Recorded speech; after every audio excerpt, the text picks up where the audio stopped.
Well, good morning. Good morning, everyone, especially those in the States here where it is still morning. Everyone else, welcome in. Good day to you. We are taking off from where we left off Friday at JFK. Now, last night, you may have noticed on Discord, I did a test flight. It bombed with the Flight Factor A320. I'm going to go into it and see if I can remove the same folder we removed from the other Flight Factor aircraft to make things work. But anyway, today we're back in the Queen. Sadly to say, 2.1 is the version of X-Plane. Not sure when that elusive 3.0 will come out.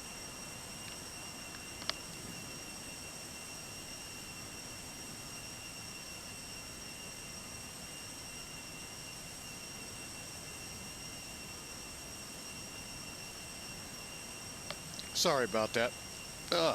Had one of those fingernails that just poking me all the time. I had to get rid of. All right. So we are sitting on the line. Let me pan up here because, yeah, it's sad. X-Plane 12 has caught up with the real world. Terminal 2, gone. That's the terminal Pan Am used, the World Port, I think it was called.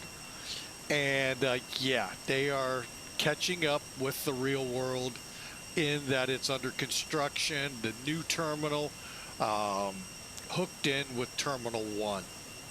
So, while it's a sad day, yeah, it is always fun for me to remind everyone the infighting that went on with Pan Am and TWA. I'm from the home of TWA, St. Louis. You know, they got to keep their iconic terminal.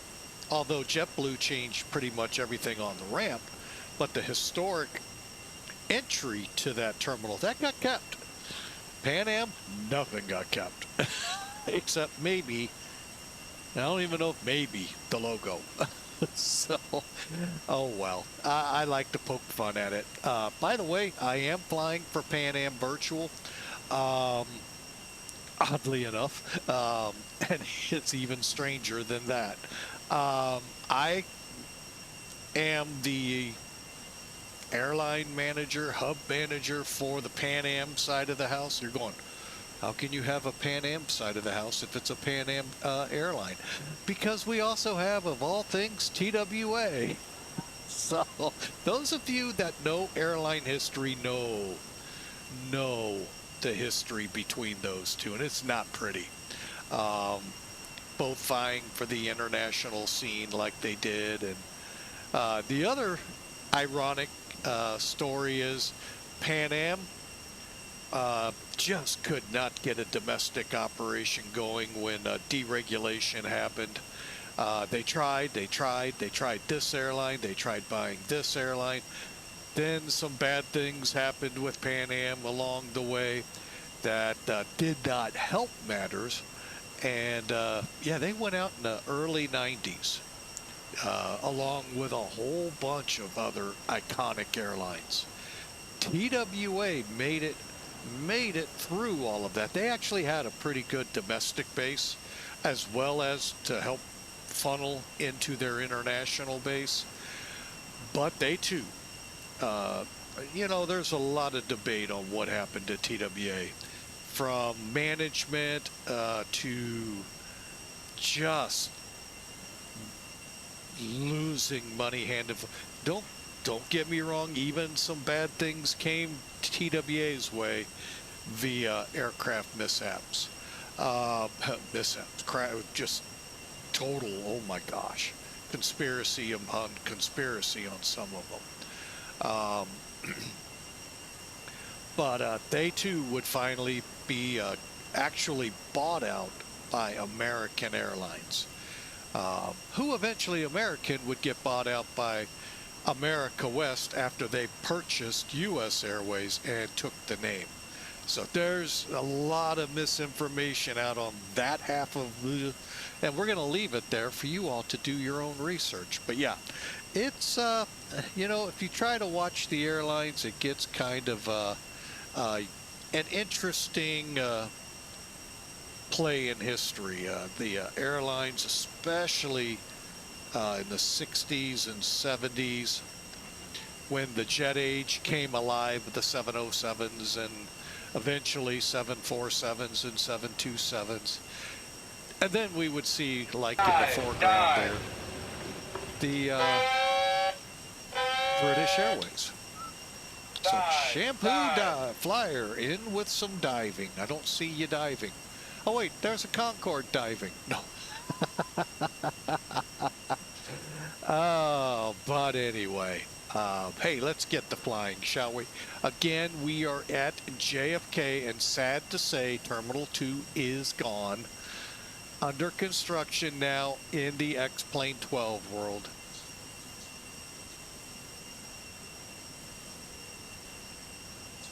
Oh, I'm trying to figure out where is the music coming from. I hear in my ears. It was actually coming from my phone. And friendly fires in. What's up? Yeah, well, we're going to try and get that up. The big ol' Queen of the Skies. We are going to fly Clipper Jet America, November 747 Papa Alpha, and we are going to head to Miami. The snowbirds are beginning to pack up and get ready to head south with the birds. So hence why they're called snowbirds. So, all right, let's get into plane, see where we are on boarding. Okay, we won't do that. All right, here's the cockpit. We'll do it from a better vantage point. Hang on a second. There we go. Just realize if you buy the 747 Felis aircraft, okay, and I'm going to put the link up there for you. If you decide to purchase this, you are going to be a busy person. It took in the real world 3 people to fly this thing. Now, granted, you'll find that yes, technically yes, but it'd be difficult with one person. Actually very difficult. You'd have to have everything set here, and then hope to gosh you don't have to do major changes to your routing up here with your nav systems. But it is a crew of 3 that flew this plane.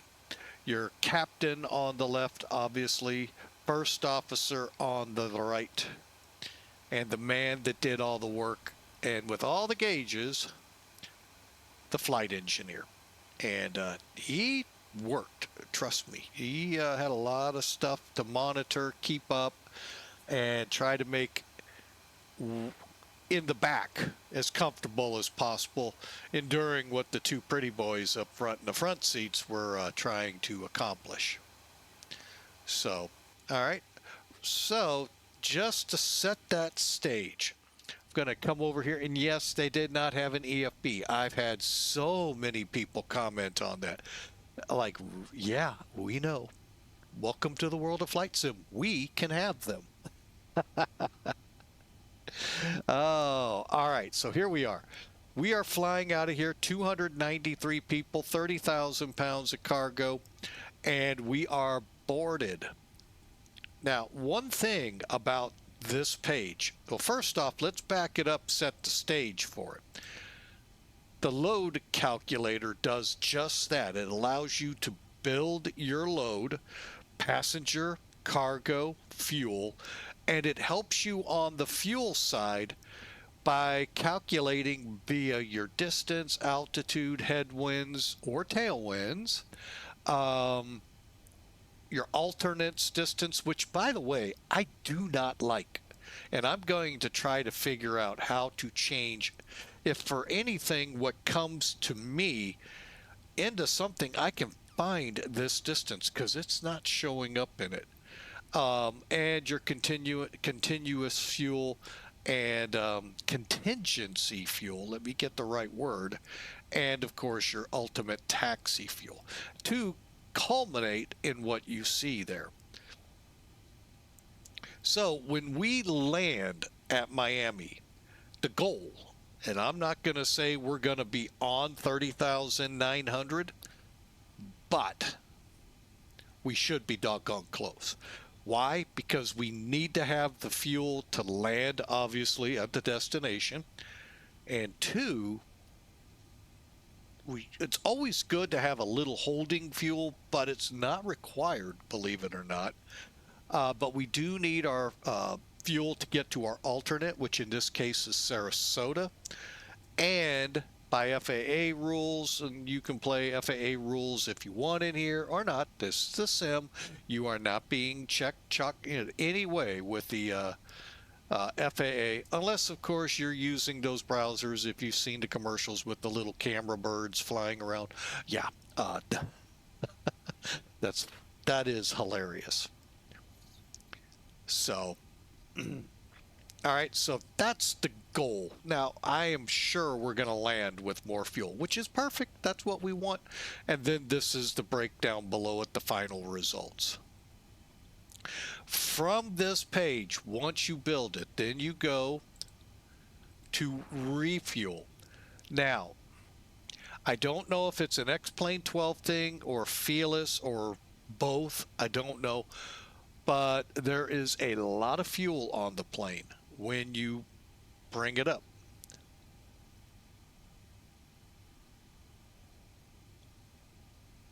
Okay, hang on a second. What is going on here? That is not what we're... Oh, that is weird. Let's try this again, Twitch. Hey, that's the right page. I think we're finally on the right page. There we go. Oh my gosh. I'm looking at this going, friendly player, I remember you saying that about Frankfurt, and we're not in Frankfurt. Oh, so that was an interesting few minutes there. All right. So we then come here. What I will do, first off, use load data sheet all the time. Make sure you click that. That will put in the correct amount of fuel you're planning to load. And then I'll hit instant refuel. Otherwise, you're going to wait quite a while for that to drain out.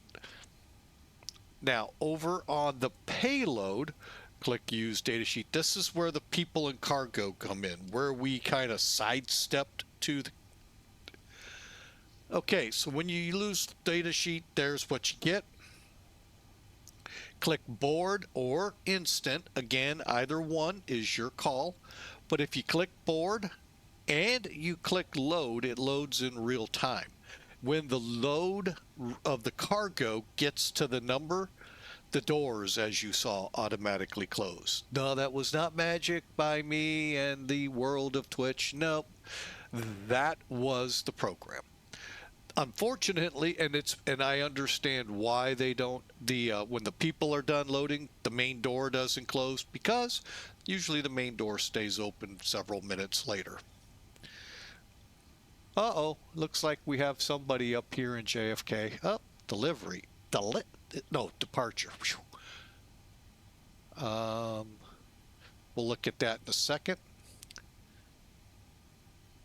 All right, so there's where we are right now. Now, one other thing, you're probably going, I have not seen these things. Well, this is kind of the in-between SEVA and the FMC world. Okay, SEVA, you had to have use only coordinates. In FMS, you could use airport names, fix, radial distances off VORs. You can use airways. You can use a whole lot of stuff at your fingertips. Well, in between going from SEVA to the better world of and we'll all admit, flying the 747-400 is pretty easy. It's 1 to 2 man crew. and a lot of nav displays and PFDs, just like the Airbuses and all of those. Well, there was this navigation system called the LTN 92. It could have had other numbers, but anyway, kind of bridged that gap. Now, you no longer had to put things in by coordinate. You could put them in by the 4 or 5 character, 3, 4, or 5 character ICAO. So that kind of steps things up quite a bit. Now, it is extremely cumbersome on long haul flying, because there's every fix in those airways. You can't put in airways. You can't put in the name of the SID or the star, the standard departure, standard arrival that you see. You have to put the fixes in, each one. And yes, Florida is notorious for long ones. So that's a little cumbersome, but again, on the flip here, SEVA was all lat long coordinates and only 9 at one time. Now you could, after you go by the first one, put another one in. Yes, you could do that. You go across Asia, Eurasia, holy mackerel. You're pushing a lot of fixes that you're going to have to input. Now, LTN allows 98 fixes. There are still some trips out there that might eat up every one of them. The other big thing that LTN offered pilots with that system versus SEVA, the ability to fly RNAV approaches and departures, because they put the fixes in. They have the name. Pretty simple, stick it in, it's in there. If it's duplicated, do the checks and it's in there. SEVA, you had to know the coordinates. It's all about lat long coordinates. Might be easier in the long run to use, in that, it's easier to find what you want, because there's some things in here I'm still having a hard time finding what I want. Would like the gee whiz know. But where it comes in easier is that we can put in, like you see right there. Okay, JFK. Okay, well, yeah, you don't have to, but that's a good starting point in case I have more fixes to put into WAVEY. The P at the top is just where your plane is. If you're halfway to Miami, halfway to Timbuktu, that's where P is. You can never, ever, ever go back to it. So it's just where you are. So shampoo flyers here, Dallas 418, or Dallas. How about Delta? Oh, we're starting the day off right. All right, let me see what we got going here out of, okay, we're cleared, WAVEY. Okay, we're cleared our route. 38 we're cleared on. Cool. Clear JFK departure date. That's what I was planning.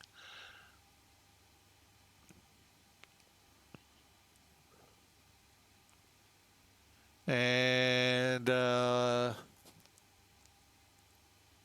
advise on 35.9 for contact. Okay.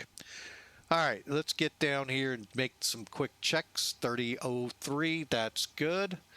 So now we're not using 19.1, we're going to use 35.9.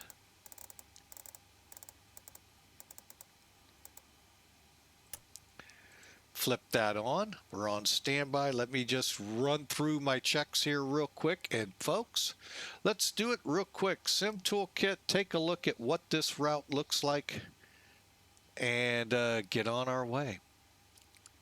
We use Sim Toolkit just because it's, pretty good. I get it. Elevatech has a little better, graphically, but overall, the information gleaned out of Sim Toolkit is usually really educational. Right now, the weather here, well, first off, here again, now the loadout will, as we already have spoken, is different. We have more payload, more fuel,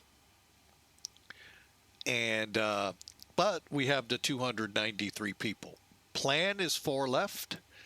At the time of the flight planning, 26 right, but that could change. There were storms in the area, so we'll see how that plays out. Flight level 380 at Mach 0.85. Okay, weather. 060 at 11. So yeah, 4 would be a good choice. 10-mile visibility and just a few clouds here and there up to 16,000, broken at 24. So pretty good day out of JFK. Miami, well, Miami is Miami.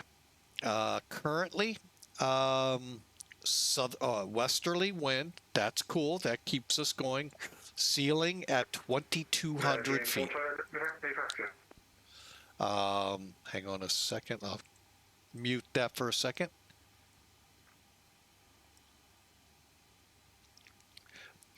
And then 31 degrees, which is about 88 degrees. So thunderstorms, distance, southwest, northwest, moving east still. So they're still a threat of storms. Let's just kind of scan down, see what we're seeing.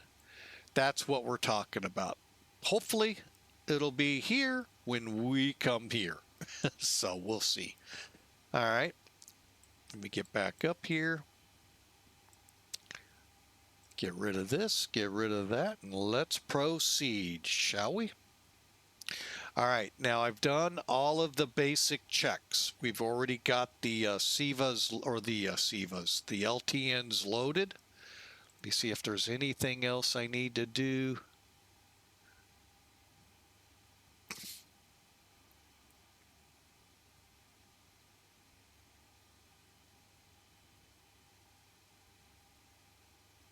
Okay, copied into the CDUs.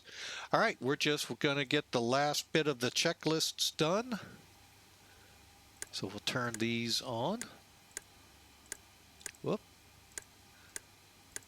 APU is up and running.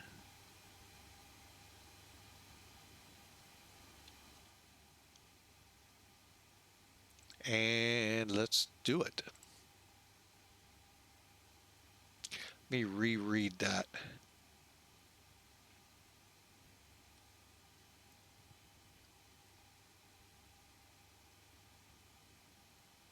JFK departure, Clipper 403 Heavy.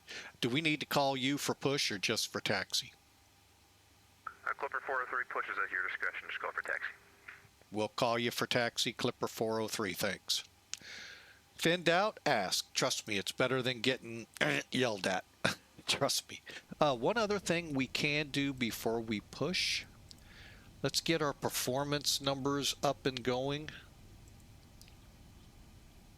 Something I'm always delinquent on. Okay, 4 left, 12,000 foot runway. I think we're like 13 feet above sea level. Just take it down to 0. 04. It's a dry day. Temperature currently 23 degrees. Barometric pressure 3027 still.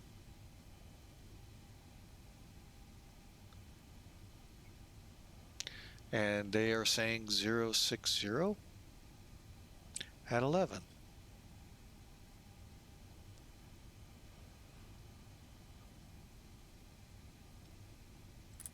And we'll go flaps 20. So that'll give us V1, 125, 134, 147 set to speed bugs. And we'll need at least 6,500 feet of that 12,000 foot runway. And then our flaps up schedule. Once we get above 10,000 feet, we can scoot on up to 307 and move along. Let's just take a look. 10, welcome to Kennedy, exit left Foxtrot, hold short of 4 left. Ah, there's that Delta, pesky Delta. All right, let me get over here, close up that last door.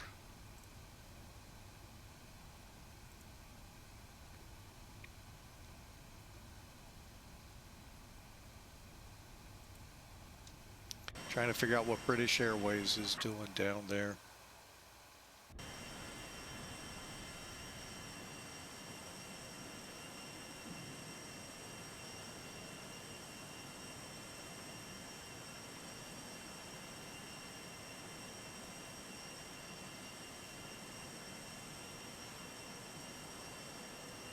Well,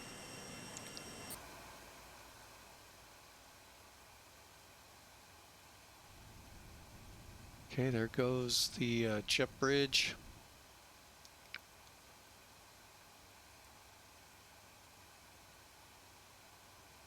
Virgin 4 Charlie Heavy 1070 at 11. Runway Ground to 4 cockpit. left, clear for Please takeoff. show me where you want to go. 4 left for takeoff, Virgin 4 Charlie.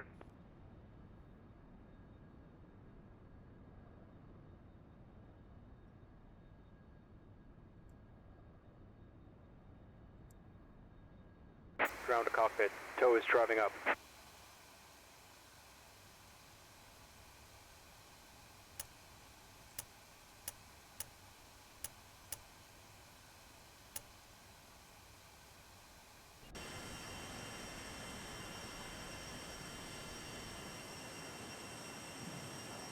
Okay, all doors and hatches are closed.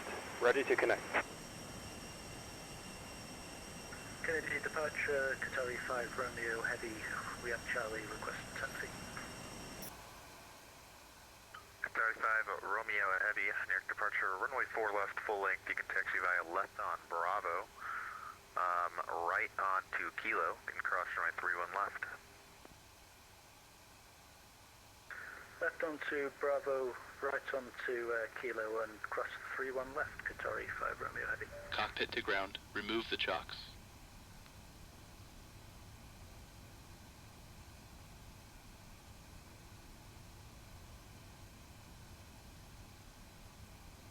Chocks removed. Tow connected and bypass pin inserted. Release parking brake.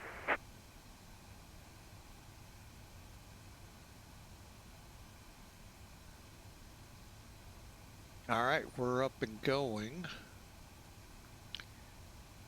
Everything looks good there. JetBlue 10, cross runway 4 left on Foxtrot to the gauge today. Cross runway 4 left and we're expecting to get 25 today.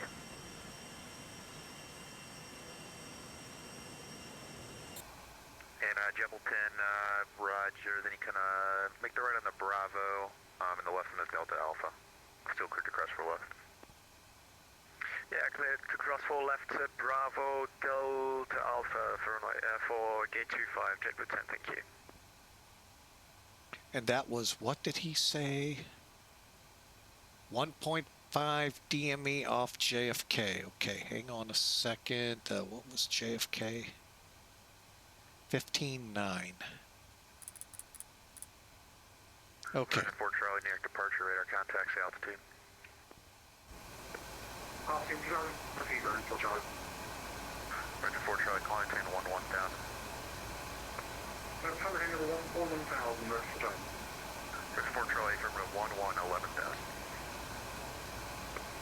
Tower flying 1,000 feet, Vernon, 4 Charlie. Okay, we're gonna go.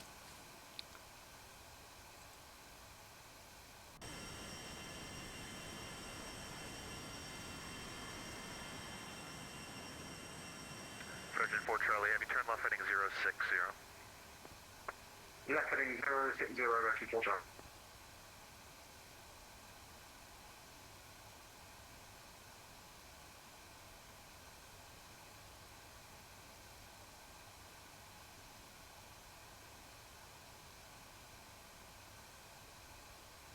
Here we go. I'm just kind of listening for him wanting to go. Parking brake released. Starting pushback, and you may start engines.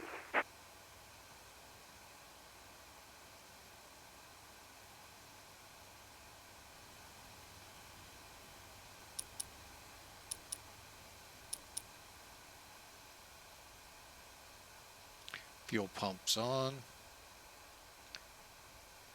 Ladies and gentlemen, this is your captain speaking. On behalf of the entire crew, welcome aboard the Boeing 747 Classic. We will depart shortly after we have our clearance and the cabin crew is finished with their preparations. For now, I wish you a pleasant flight, and I will be back during the flight with further flight information.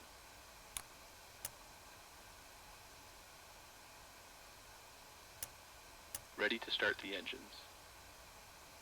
Ready for engine start. Starting engine 3. Start of valve open.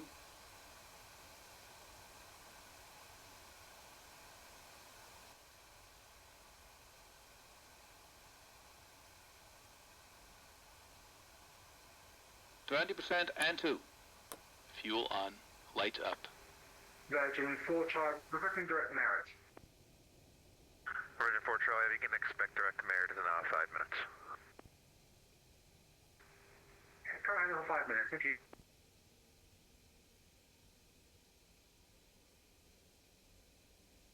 Starter off.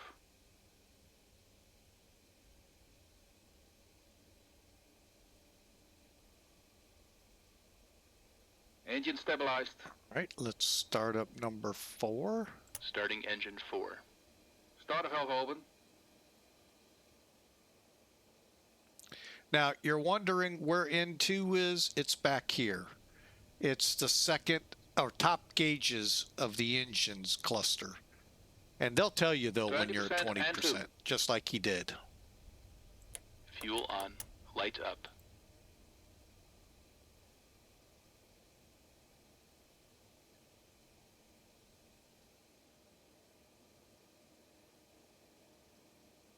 Operation complete.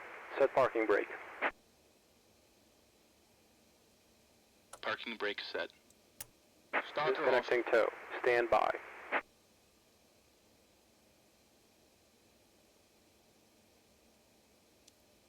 Engine stabilized. Virgin 4 Charlie, clear direct merit, climb and maintain 17,000. Direct merit, flight level 17,000 feet, Virgin 4 Charlie. Starting engine 1.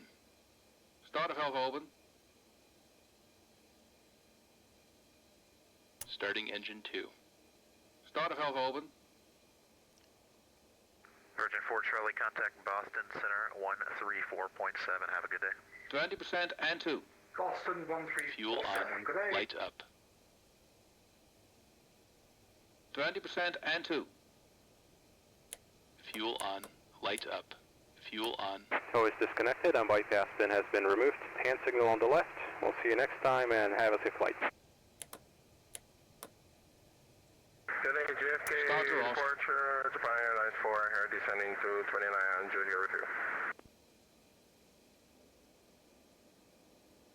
There it Starter goes. off. For Engine stabilized. New York approach, what runway are you landing on, sir? We're landing 13 right. And Japan 4, you should have checked the ATC. We're landing the 4, Engine so you're gonna stabilized. cancel out approach clearance and turn right heading of 090, climb maintain 5,000. Turning right, 090, and to 3,000 you said, correct? Japan 4, climb maintain 5,000. Landing 5,000, Japan 4, turning right, 090. Okay. Japan 4, set up for the ILS 4 right. Setting up for the ILS 04 right. Cabin crew, arm slides.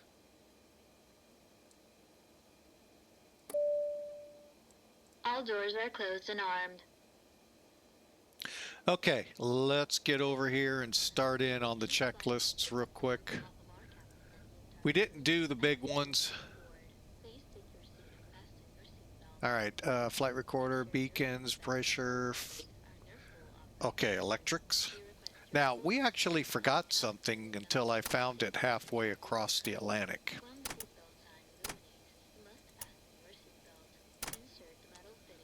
Right here.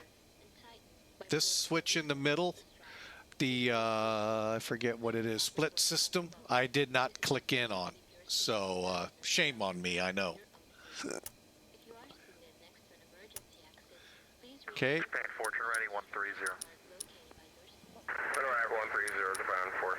Okay, we're back on. We can close that, get our hydraulics.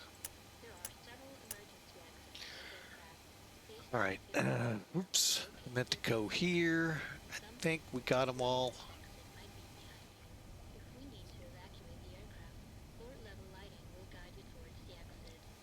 All right, let's get cargo heat on. Pitot heat on.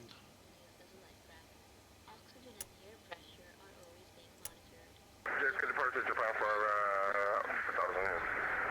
Speed 240 knots, heading 130. Japan 4, New York approach, roger. Okay, everything looks good. All right, let's go to taxi. Taxi checklist, please. Flaps. Hold on. Flaps 20. Japan 4, turn righting 220 to maintain 3000. Intended maintaining 3000, turning left, turning right to Japan 4. Japan 4, Flaps I'm only working departure services right now, so I can't Takeoff data, measure you on DPR and airspeed report belts. a 5-mile final once you've turned final. Roger, no problem. We will report to you on a 5-mile final, Japan 4. JetFK departure, speed range 18 Alpha, information Charlie, requested taxi. Speedbird 18 Alpha, runway 4, left full length, you can taxi via left on the Bravo, right on the Kilo, cross runway 31 left. 4 left via Lima Bravo, cross 31 left, speedboard 18 Alpha. And speedbird 18 Alpha, it's going to be Bravo, Kilo, cross runway 31 left. Okay, Bravo, Kilo, 31 left, sorry, speedbird 18 Alpha. That's a 418 heavy with Charlie, ready to taxi 4 left. Delta 118 heavy, near departure runway 4 left, you can taxi via Alpha, join Kilo, cross runway 31 left. Taxi 4 left via Alpha, join Kilo, cross 31 left, Delta 418 heavy.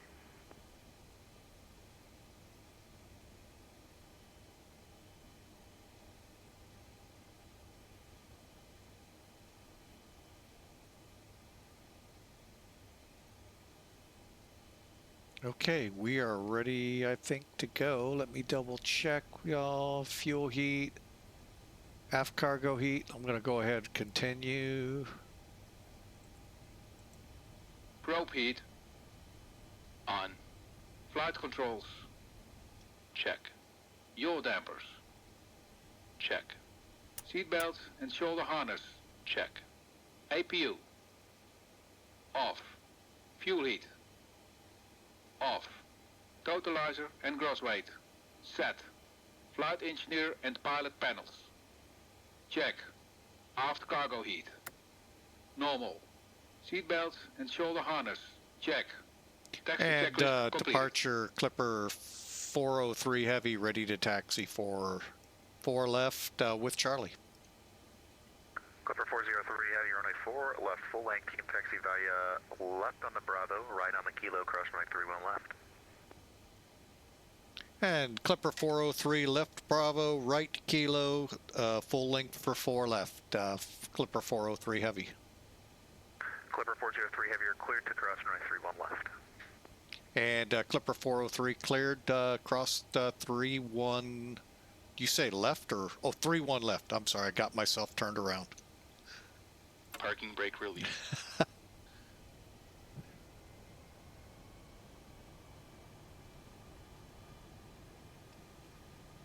Got myself turned around.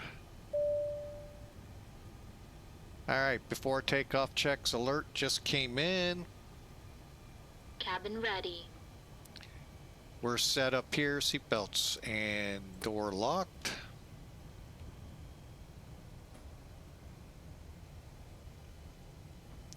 flaps 20.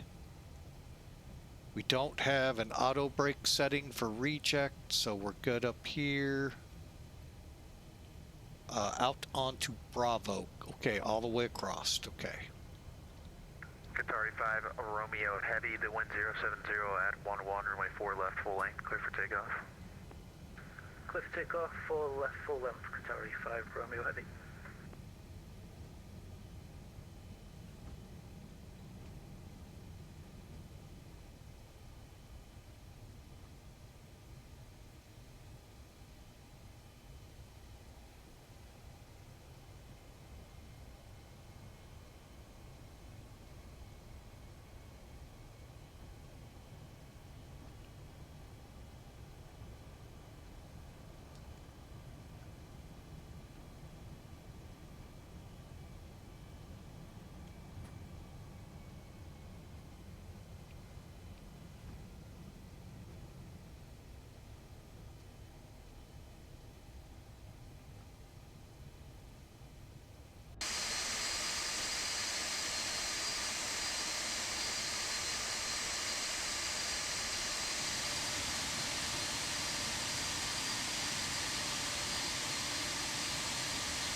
All right, we'll be running the last set of checks here. Clipper And 4385, go ahead.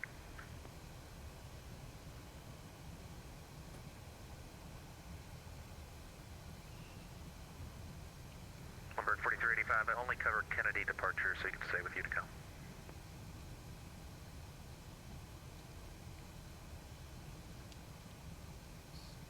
got it. All the way down. All right. Clear. All right.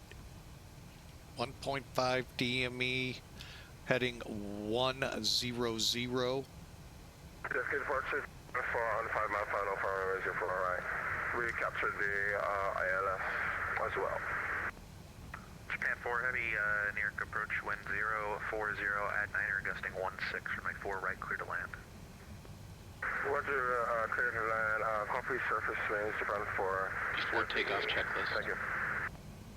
Icing consideration. Qatari 5 Romeo Heavy, Check. near departure, radar Cabin contact, alert. altitude. Check. Tracking 1,900 feet, Qatari 5, Romeo Hold Heavy. on.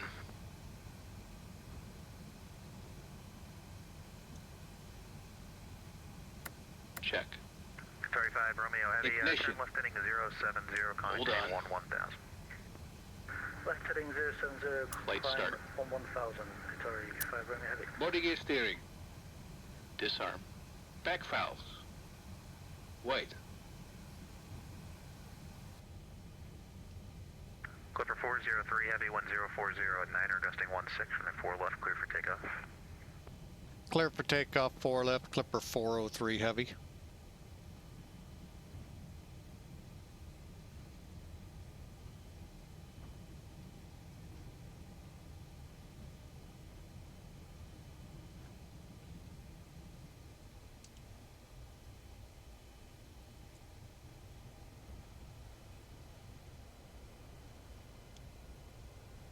Qatari 5 Romeo Heavy, turn left heading 060.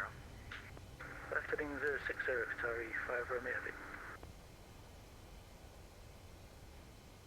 Qatari 5 Romeo Heavy, expect direct to base in 3 minutes. Roger, expect base 5 minutes, Qatari 5, Romeo.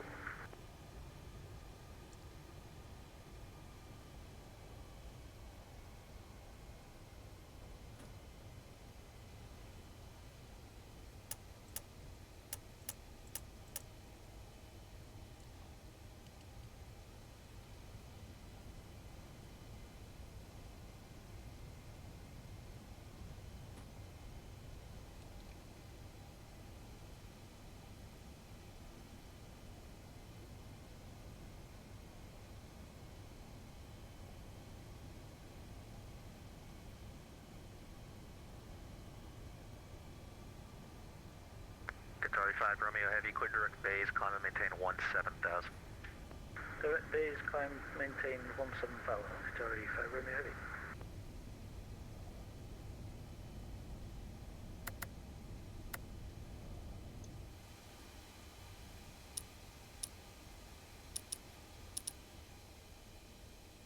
Closed. Pressurization mode selector. Auto. Fuel boost pumps. On. Cross feed valves. Check. Before takeoff checklist completed. Here we go. Stabilized.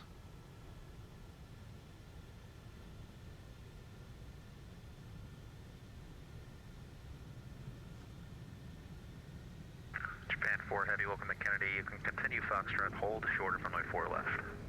Continue Foxtrot, short. Trust set. 34, sorry again, say that again? Japan 4, hold shorter runway 4 left. Holding short of runway 4 left, Japan 4 Heavy, thank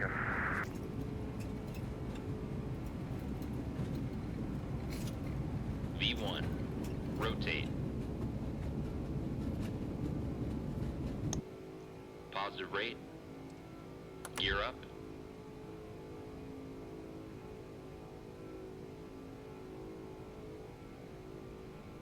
Delta 14 Heavy, runway 4 left, line up and wait. 4 left, line up and wait, Delta 14.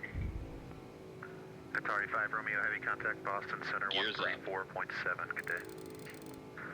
Contact Boston 134.7, Qatari 5 Romeo, good day.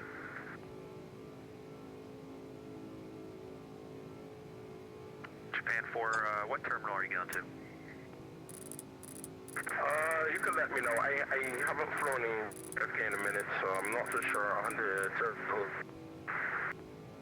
Japan 4, think Japan goes terminal, I don't quote me on that, but you can cross runway 4 You're up. left on Foxtrot and continue via the right onto Bravo and the left Tango Alpha to Terminal 8.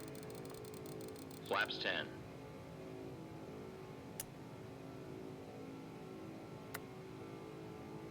Delta 14 Heavy, traffic crosses downfield. Traffic site Delta 14. Clipper 403 near departure radar contacts the altitude. Clipper 403 heading 100, passing 2800 for 5,000. Clipper 403, clear direct wavy, climb 10, 12,000. Flaps Direct 5. wavy, Clipper 403 heavy. Maintain, what was the altitude? Clipper 403, climb 10, 12, Flaps 1. 12,000. 12,000, Clipper 403.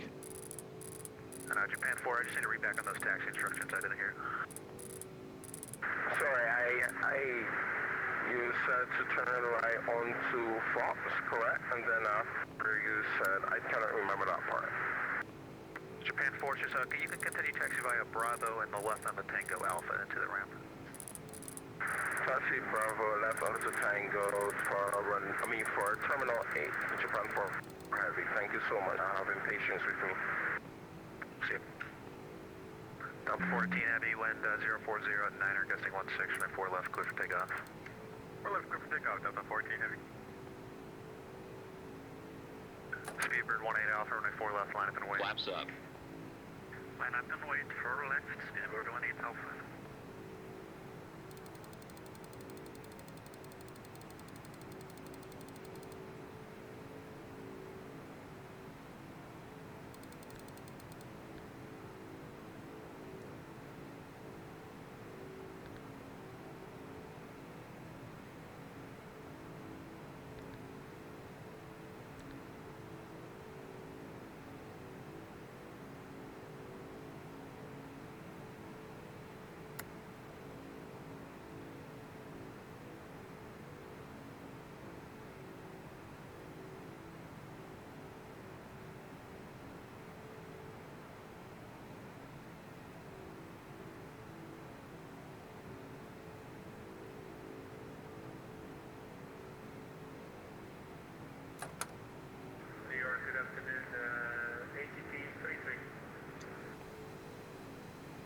ATP 33, near departure, go ahead.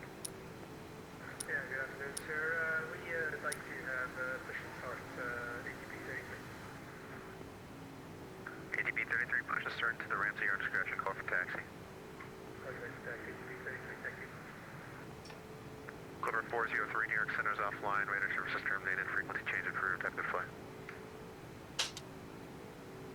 All right, Clipper 403 over to Unicom. 10,000. Thanks for the great ATC. Have a good day. We'll see you. Delta 14 head.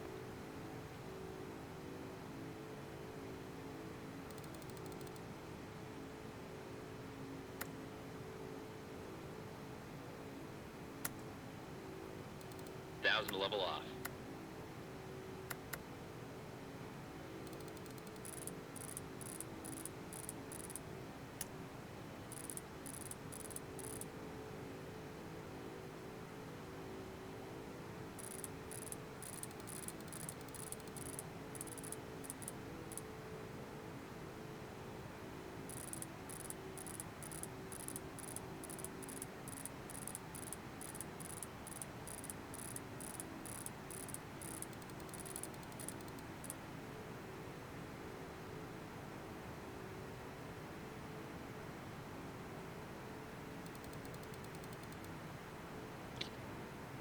Okay, everything looks good so far. We've got, we're not even worrying about the updating because I know it's on DP or GPS. All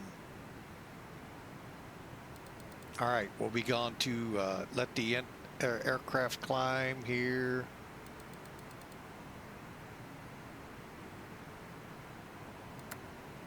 There we go. Okay, we're on INS. Indicated airspeed, climb, altitude select on and armed. And we're good. Reason you want to always double check that. It was on when we came out, but I had some problems switching it around. And it turned off, so you always want to look. And now we're going to go to climb for our power.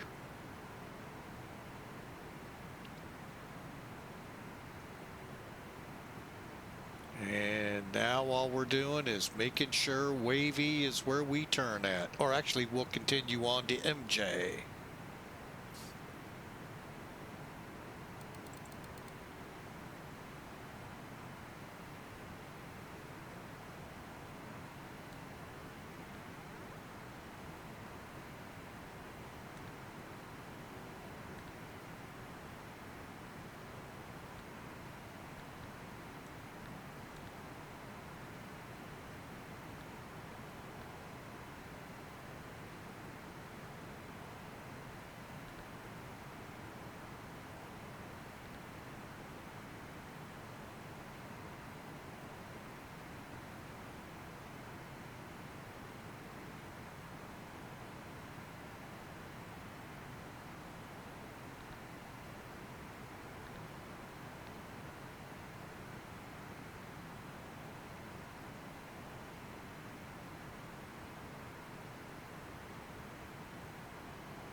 Okay, looks like we're okay. All right, let's get rid of that, turn that on.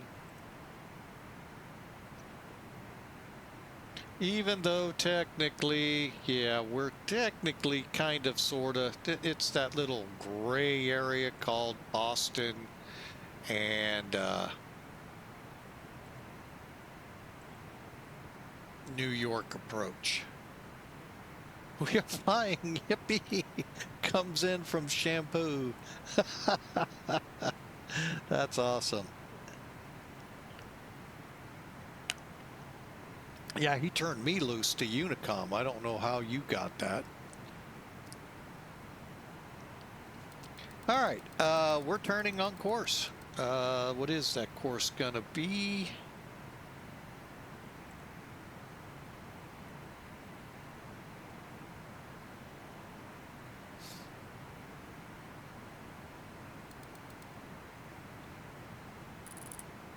2,500, 1,000, 500, 400, 300, minimum 200, Oh. 100, I'm like, 70, shampoo? 60, Cut 50, that out. 40, 30, 20, 10, retard, What the retard. heck just happened?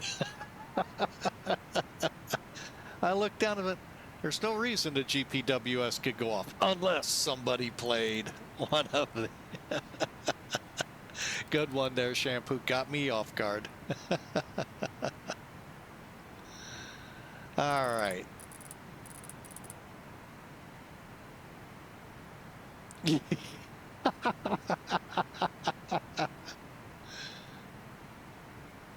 Oh, what a flight. What a flight indeed.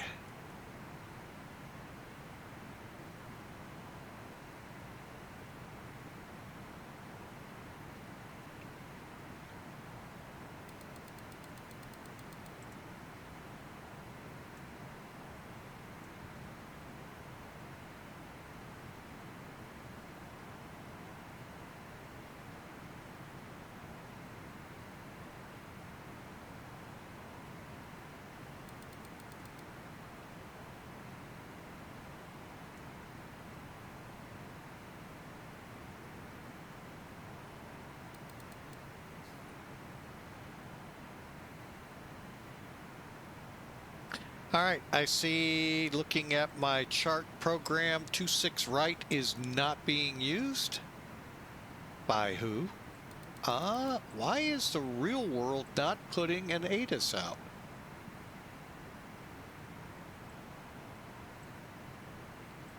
Huh. They may not like us listening to them.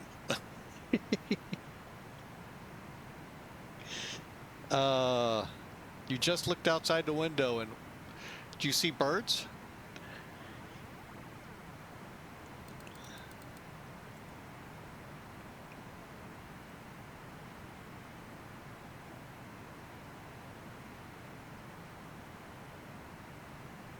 All right.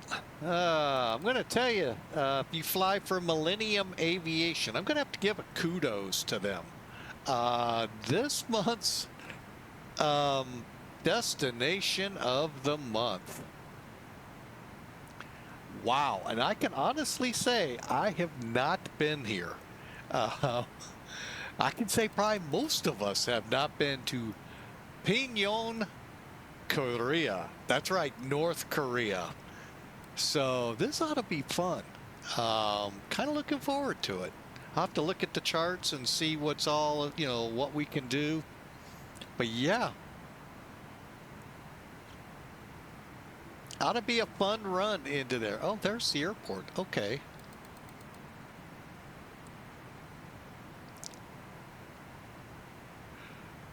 Huh. Really ought to be an interesting run into there. Never crossed the zone.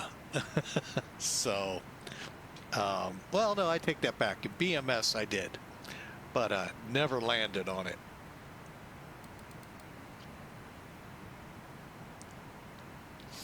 And if you're not familiar with BMS, it's part of the old, and I guess really old, Falcon 4. They updated and brought it up. It's actually really good.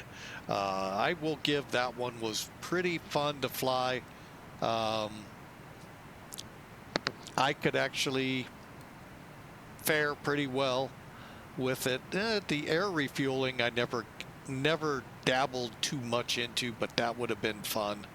But yeah, and I know DCS is no different, just a bigger, broader expanse of theaters and all, but the problem is I've just gotten away from military flying of that nature, combat, and fly the cargo planes. Now granted, I'll fly them into hostility and out, but I don't sit there and try to lock up and shoot them down. So, but yeah, ought to be fun. Pyongyang International.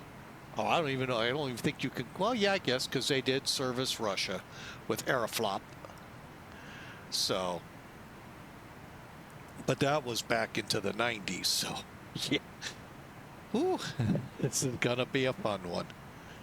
May have to pull out some aircraft I haven't flown in quite a while to do that one. Great job, though. Great job over at Millennium on it. They've been having some great ones. Last month, Thunder Bay. This time we're going to North Korea. Hopefully we don't get in trouble. So, ought to be a fun run when we get to that. All right, let's get back into the flight. The after takeoff checklist. Yeah, you know we're a little late with it, but what the heck. Actually, we still got a couple things to do.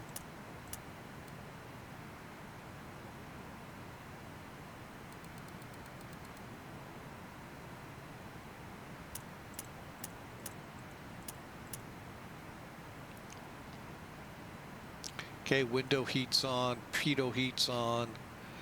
Don't need anything to worry about icing right now. We're good to go. And again, we are flying for Pan Am virtual plane. I don't know yet, Shampoo, for that flight. Boy, talking King Air, talking possibly Citation 10. I don't know yet. Maybe Zebo or the A319, but we'll kind of play all of that out when I get a better look at what's involved there.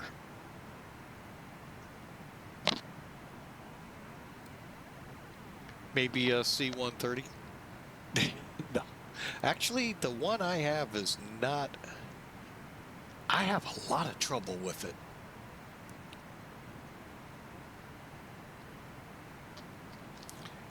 All right. So we'll come over here. I think we got all the checks. Ding, ding, ding, ding, ding. And ding. After takeoff checklist. Gear lever. Off. Landing and logo lights. Off. Ignition. Check. Seat belts and no smoking sign. Check. Back valves. Open. Fuel heat. Auto. After takeoff checklist completed.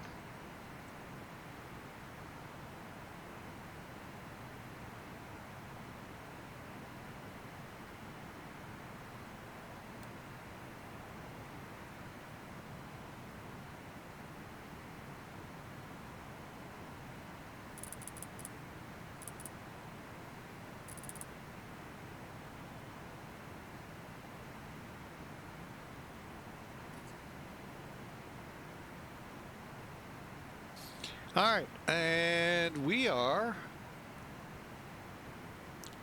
getting close to 8.85. So what we'll do at that mark, switch the lever over here to Mach.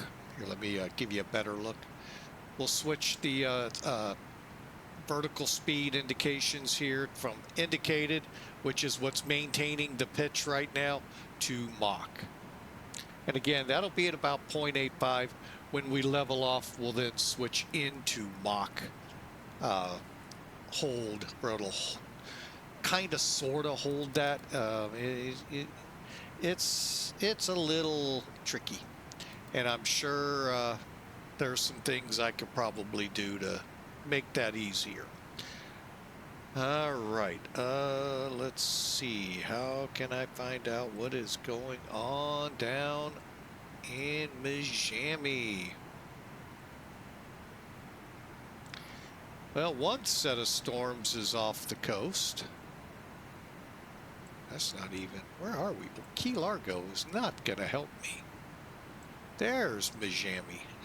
I was a little far south.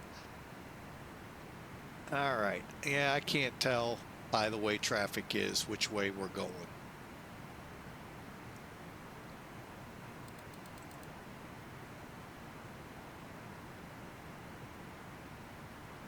All right, we are flying past Atlantic City.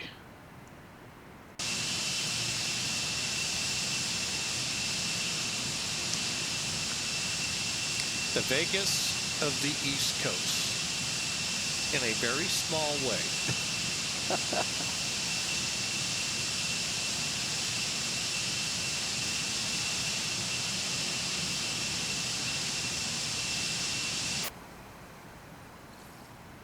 All right, now I know I've talked about this a couple times. Wait. Before I get into that, go to Mach.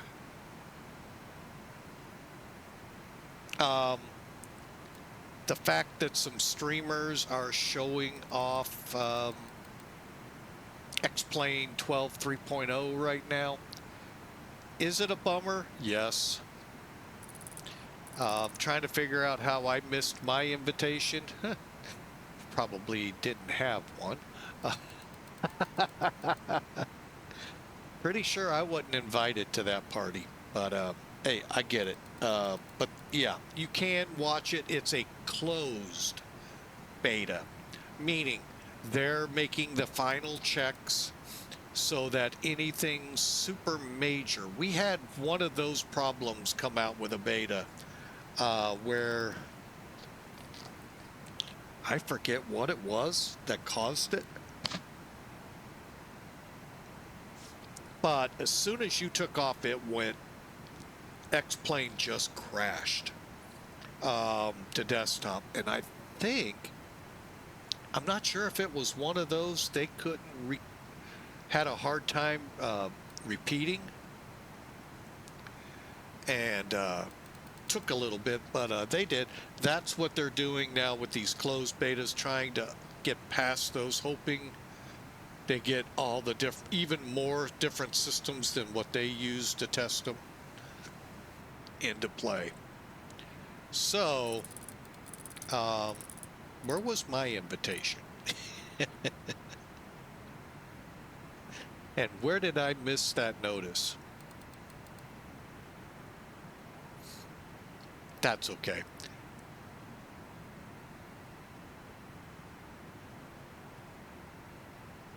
So you are still seeing 2.1 here. I am got some other little things I'm going to try out here soon, but I want to get 3.0 up and running. Make sure we're doing good before introducing those.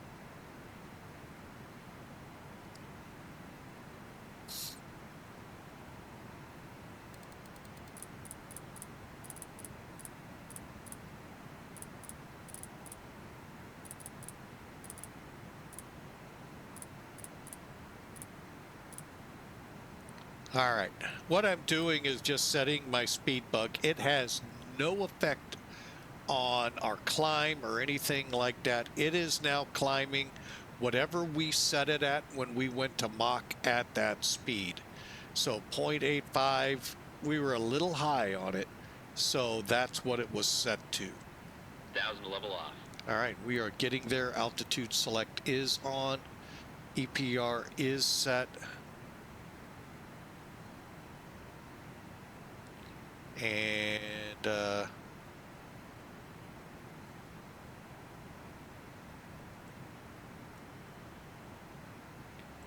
knew it. I was going to do that.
Okay, we're also we missed transition level. Dang it.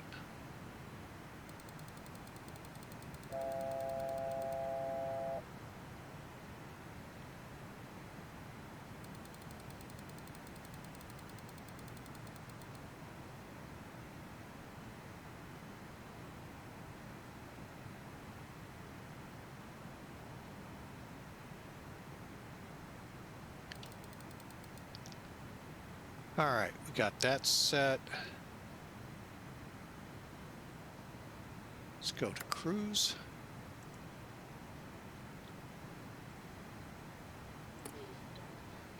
Turn off the fasten seatbelt sign. However, we always recommend to keep your seatbelt fastened while you're seated. In a few moments, the flight attendants will be passing around the cabin to offer you hot or cold drinks, as well as the right meal. Alcoholic drinks are also available at a nominal charge. Now, sit back, relax, and enjoy the flight. Thank you.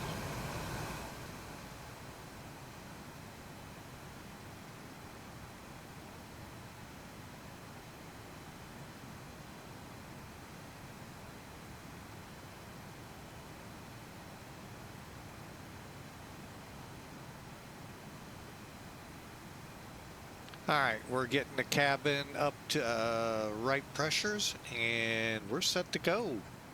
Now, one last thing that I didn't do on that is I'm going to move this to hold. That way, if for some stupid reason this starts moving, the aircraft will hold theoretically, will hold 38,000. All right.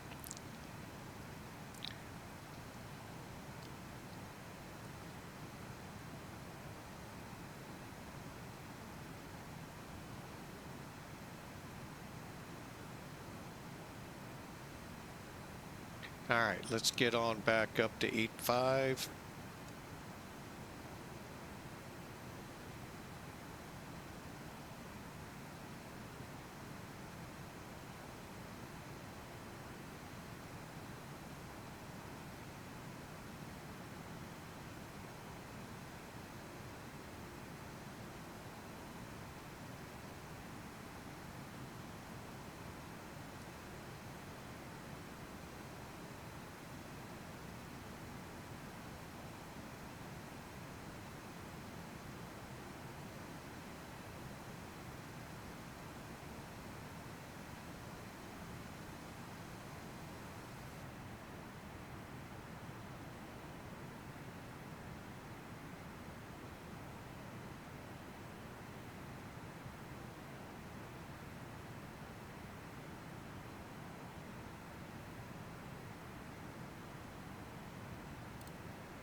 No, I never got a multi-ticket. I do have an hour or two on it for a ferry flight I did with an instructor, taking it in somewhere to have additional maintenance done to it. But no, overall, I never got my multi-ticket, nor did I get instrument or commercial.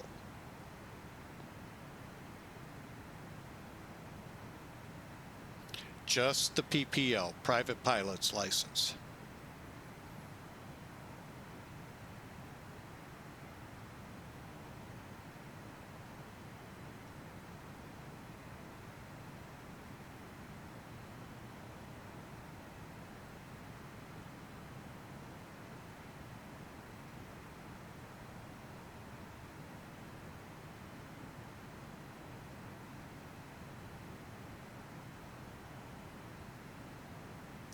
Awesome.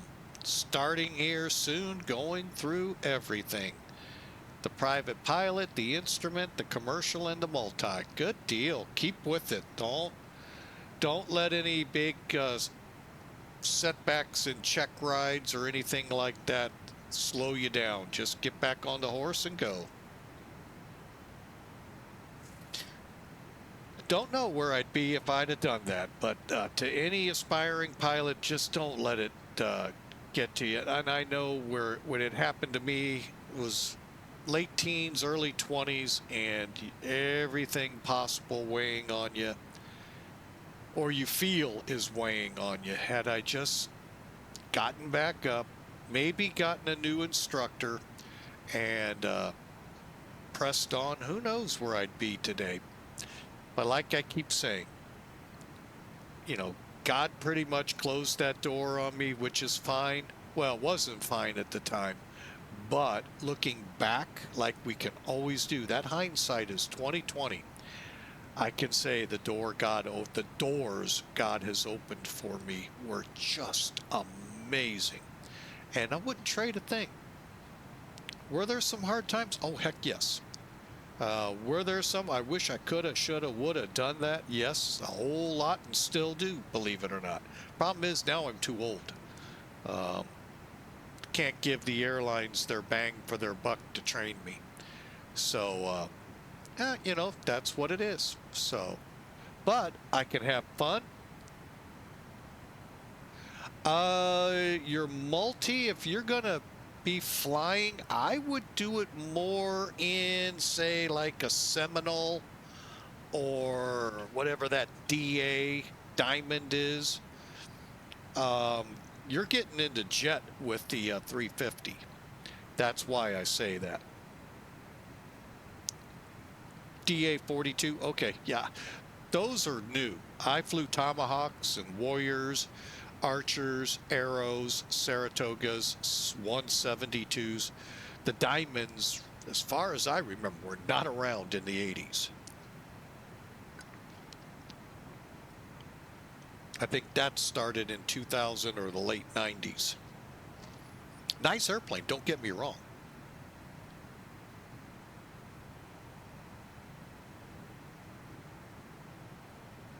Okay, cool.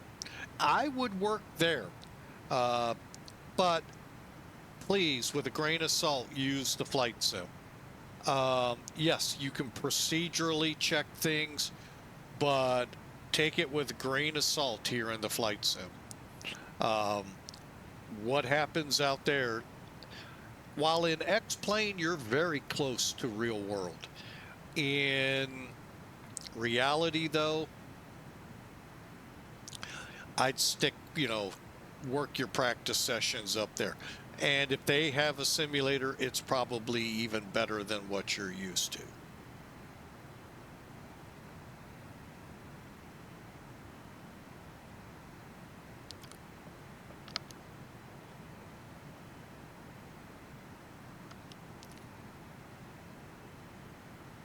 Oh, okay. Like I said, I did it in 39 hours to get my private. I was in a oh, what was the FAA rule? Part 140, 141, something like that. Accelerated schools. That's what the flight schools use. 141. Okay. And so I was able to accelerate, get my private quick. Is it good? Is it bad?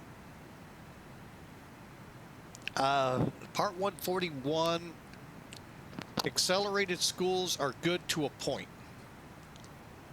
I would wish they would add more time between private and starting your instrument, only so that you can hone your skills from private better.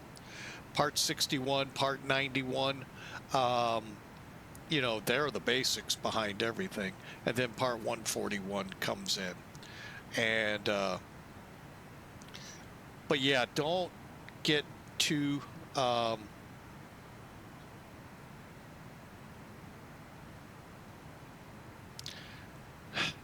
I don't know if I was spoon-fed with Part 141, but I get the drift you're going there, Shampoo Flyer. It's just, again, it's so many years ago. It's hard to revisualize what it was like learning back then. I will say this, what I did at Ohio University, they had some very, very good, they weren't the instructor pilots, but the course instructions. These were extremely seasoned pilots. Both, I think, went back to the 50s and 60s with their flying, so they were very knowledgeable, both old school, new school, and could really help us understand it. When I left that, that's when things started to get like on a little teeter-totter, wobbly, And the didn't help the instructor I got after I left OU and came back. She was drop dead gorgeous, and yeah, it did not help much at all.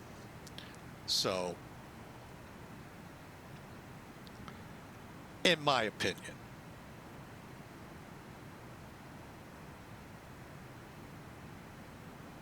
So, but yeah, again, I wish you every good luck on it. All those of you out there getting your, private, I know some here on Flying with Mike are going into the getting ready for their instrument check rides. Good luck. And keep us up to date. I love hearing these stories. I had a neighbor who he's been going for a long time. He's got his private, and not sure where he's going to take it, but he has done quite well with flying, and great job. Great stories he has. Great stories. We all do when from flying, but mine are just old, as I am. So, but great to hear. All right, we've got about an hour and 30 minutes to go, and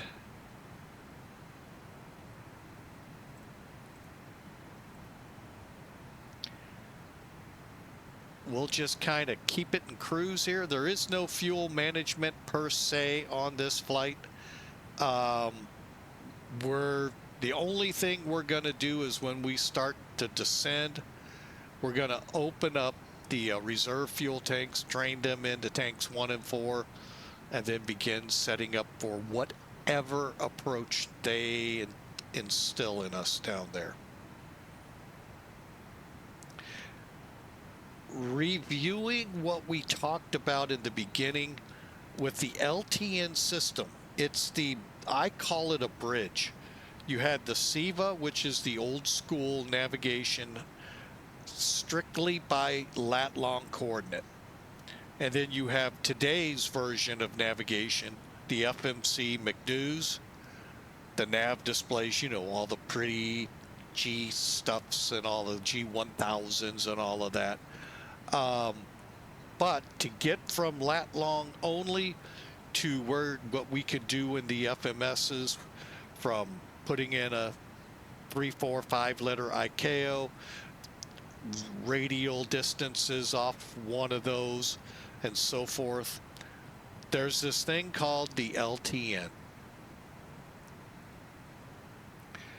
Looks very similar to the SIVA, except you don't have that big dial to set the different what you want to see. They're push buttons instead. And I'm still trying to learn those. Now, the cool thing Felis has done here, and we didn't really show how we got to this point. What we did is we built our flight plan in SimBrief. Sent it like we normally, generate it. Actually, we built it in Pan Am Virtual, which is coupled with SimBrief. Once that was done, we then made sure it generated in the flight plans for X-Plane 12. Then you come over here, and this is the page you'll be on. Notice it gives you your current position. So you can just copy that right there into your coordinates when you're aligning. Yeah, you still got to do that with this plane. You don't have to necessarily with the new generation 737 Airbuses and so forth. That kind of comes when you put KJFK or EGLL or KK or whatever. However, what you can do is then come in, open a flight plans, and find your flight plan. Right there it is, JFK to Miami. Click on it. It'll bring up all the fixes. Over on the side, send it to all the CDUs. Now, you've right there done a lot of steps. You have to align it. But once you get all the stuff set up for the alignment, you can then come and start basically pushing it from here into your CDUs. That speeds the process up immensely. Otherwise, I think we had 15 fixes on top of any that your SID, standard instrument departure, or star, if you are so inclined to put it in then.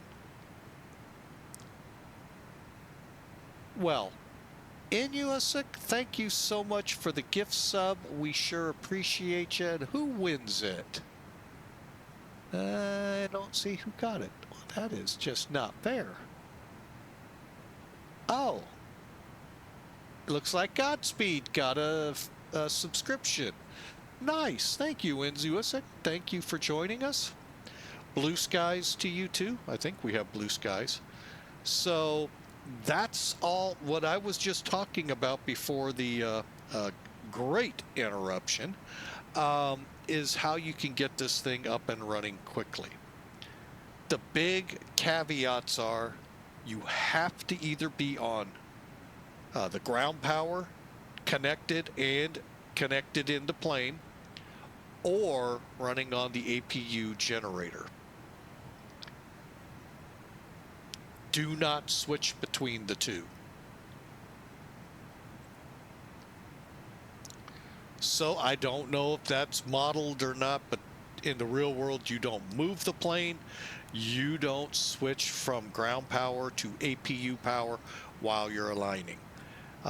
You can find out the effects in the real world from the Korean 007 incident, or was it JAL? One of the two. Not a good day for them. Matter of fact, a horrible day for both sides. Just horrible. It was a shoot down.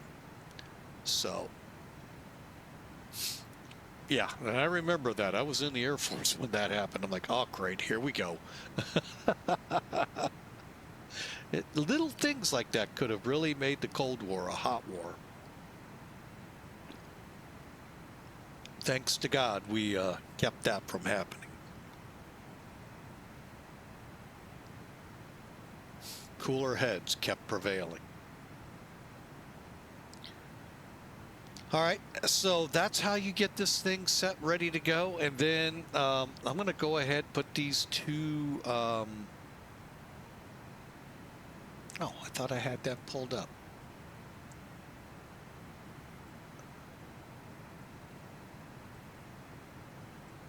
Going to give you a couple of links. Basically, they're kind of how-tos. One's about 40 minutes long to quick start. The other is about nearly 3 hours long. But the quick start will get you in the air to the airport and down. Very short flights, Boston to Dulles for the short, quick one. The longer one, Vegas to Los Angeles, but they do some different things in it to help showcase what you can and can't do. So, but the LTN is whoever asked me to try it out, you know, thank you, it's good. There are days I just want to go back to the FMS.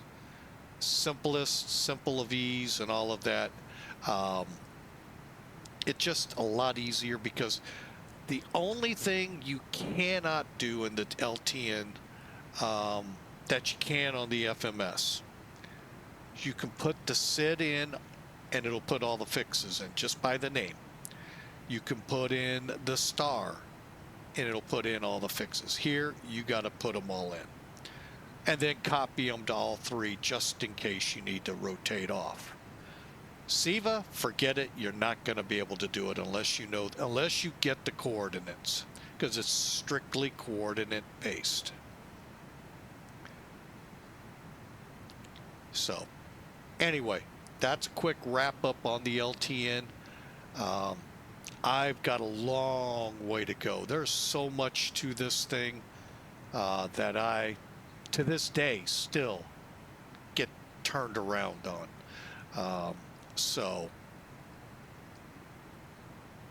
the big one right now is it's continuously updating in like the GPS updating, and I don't know if there's a way to disable that.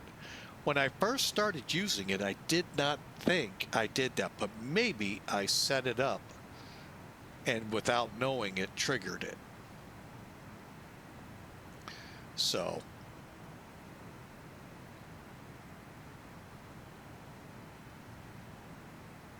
and again, just for those curious, this is XP12.2.1.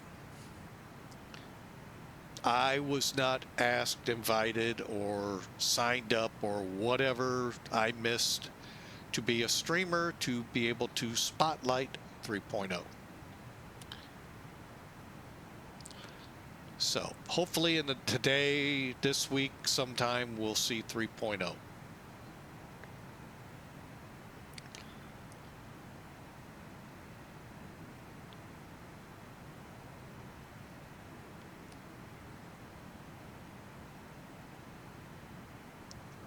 And believe me, I do keep watching my Discord to see if X-Plane launches it. So far, no go. That's okay.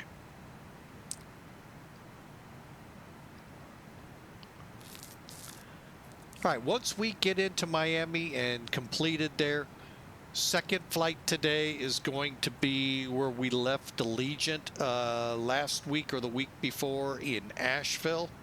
We're going to fly back to Sanford.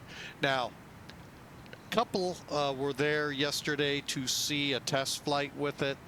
The aircraft I was really hoping would be able to do it, and it didn't.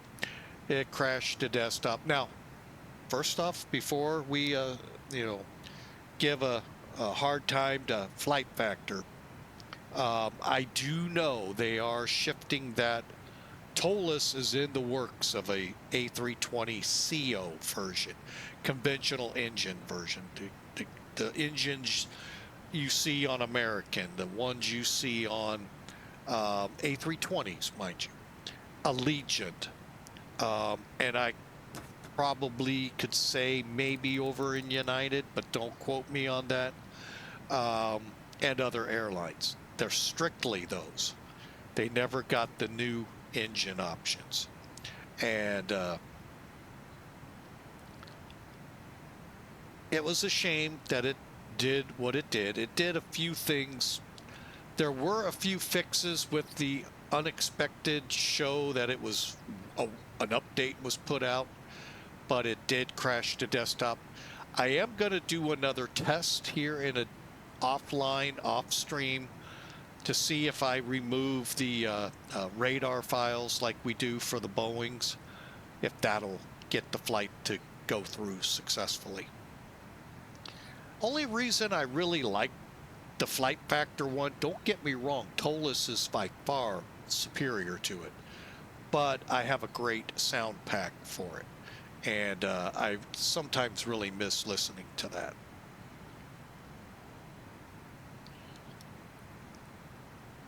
So, well, it happens. You know, that's the way flight simming goes.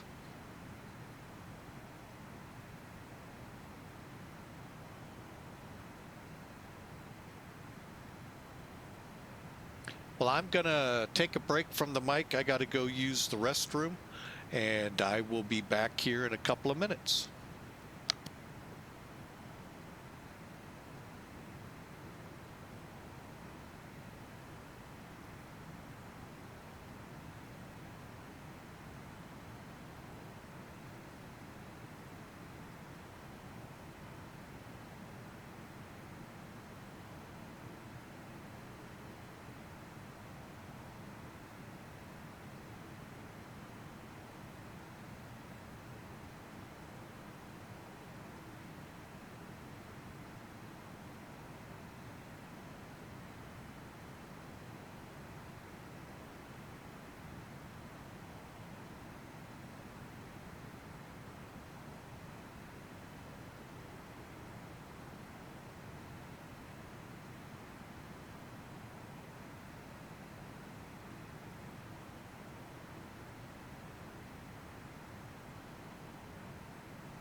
Good morning, Azul. Welcome.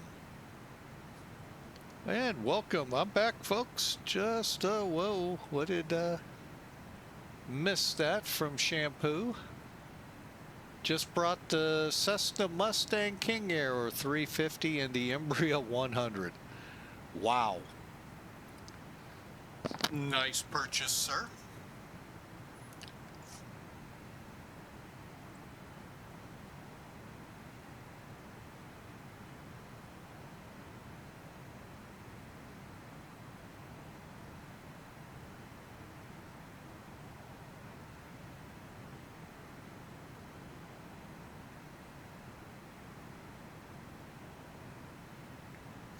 All right. What do we have here? Where are we?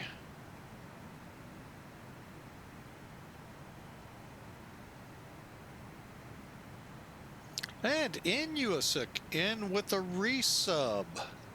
25 months in a row.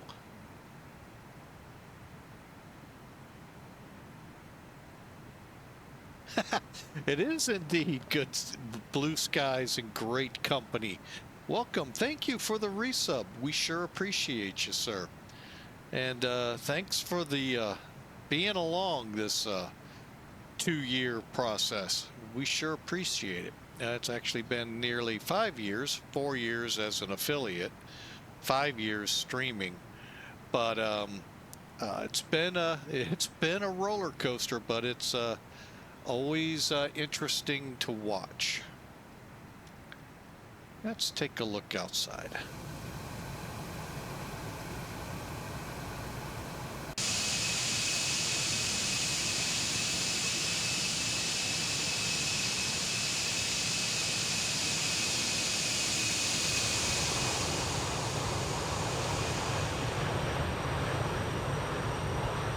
And where are we on Sydney? Of North Carolina.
Speaking of which, we have some stuff down here in the ZJAAY area.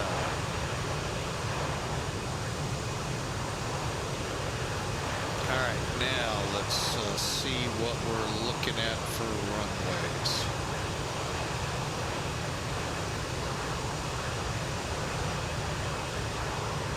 All right, arrival Alpha 280 at 12. Well, I think I can tell which runway.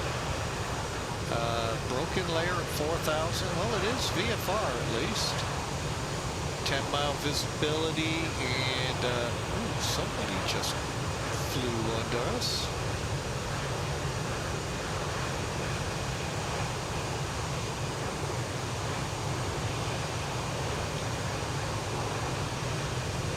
Delta 14 at Uno. And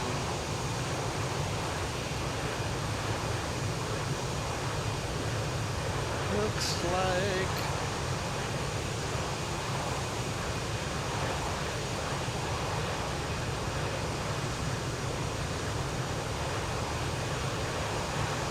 ILS 26 left, 27430.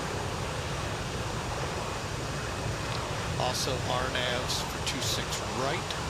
Don't think we'll try that one with this bird. 26 left, ILS. Okay. that's a good start. We'll check 26 right.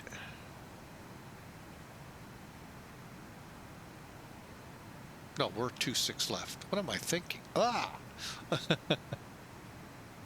Okay, we're going to come in.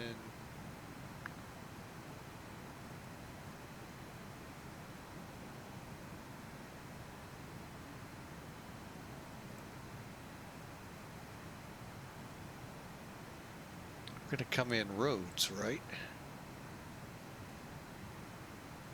Yep. Roads.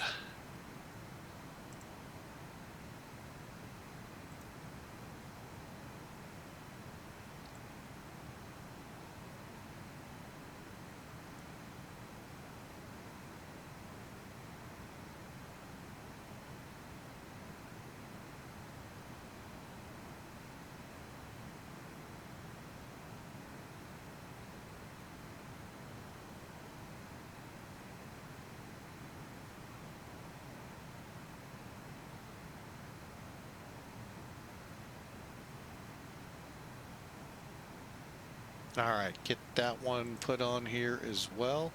Cool. All right, so now we can begin to put together our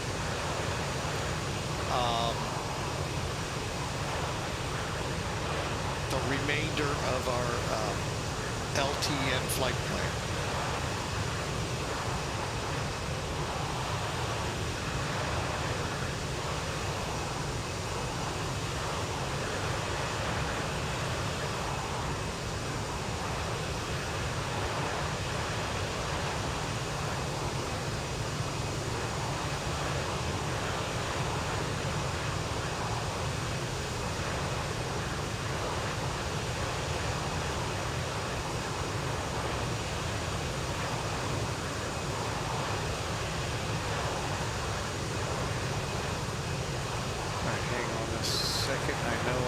Something, but oh, come on, be nice, computer.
Let's see what happened. Intuisic gifted yet another sub. Shampoo Flyer is the recipient. Thank you. Thank you, sir, so much.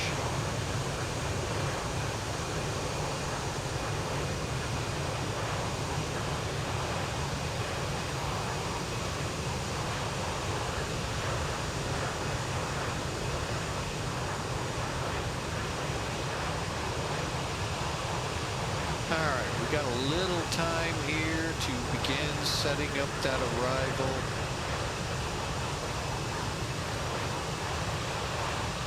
So let's take advantage of it. Let's go to waypoint. And we'll just kind of scroll up to the end.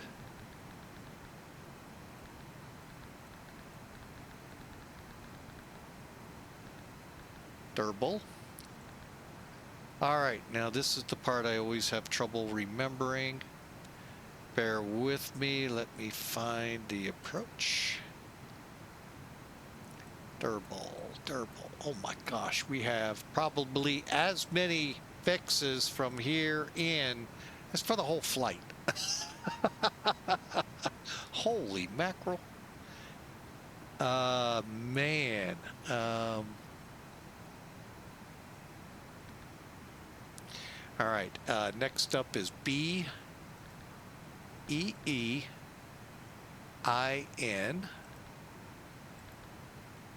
Enter.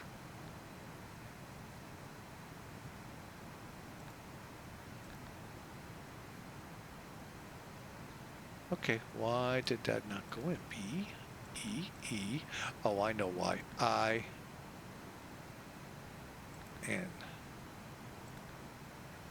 Enter. Katie. C-A-D. Echo, echo. Enter. Next, D. Danny.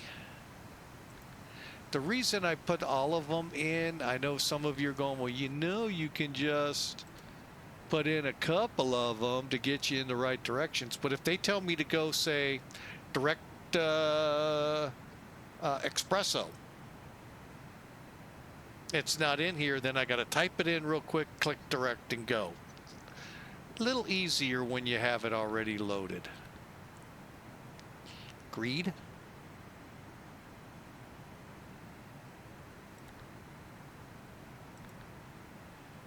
E-A-D. Glad I looked.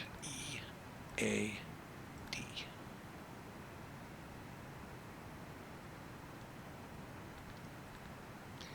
Speaking of which, espresso. X-P-R-S-O.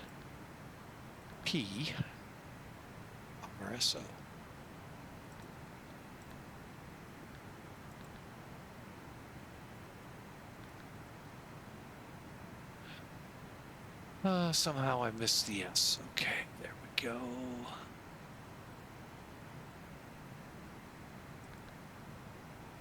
Enter.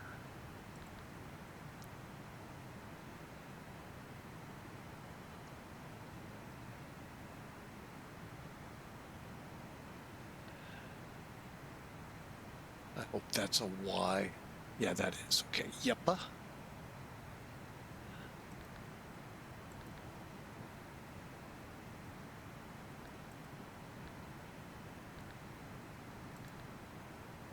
Y-E-P-P-A. All right, hang on a second. Okay, we're doing good. Rec. Where are we? R-E-C.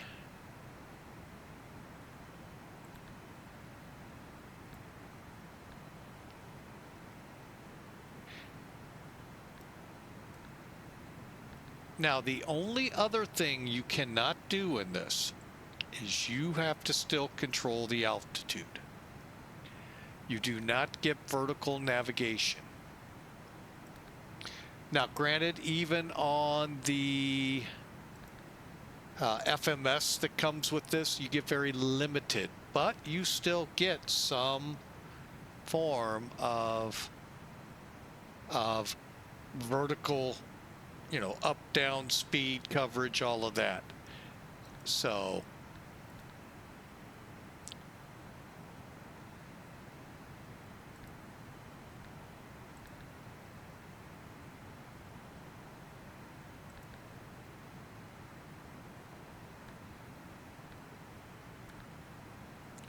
Charlie Sierra Tango Alpha Lima, enter, enter.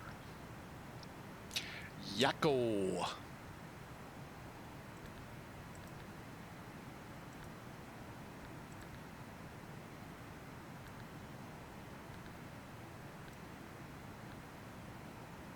Ziggy and Benfish. So Ziggy, Zulu, Yankee, Golf Golf,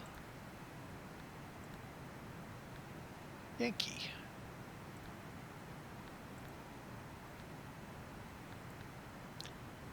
Benfish.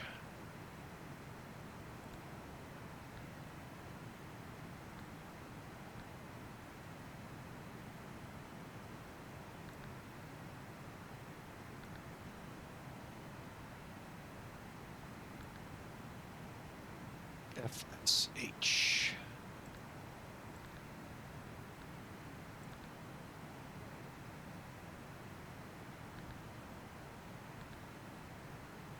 All right, now from Benfish, we go to OTION.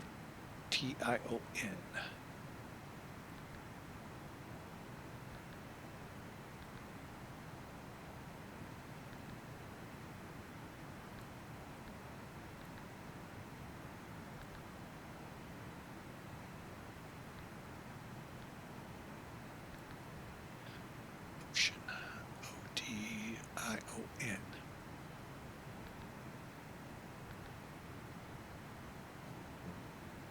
EON.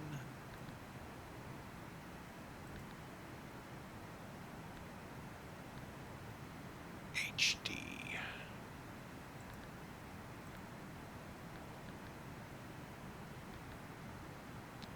GDDAY.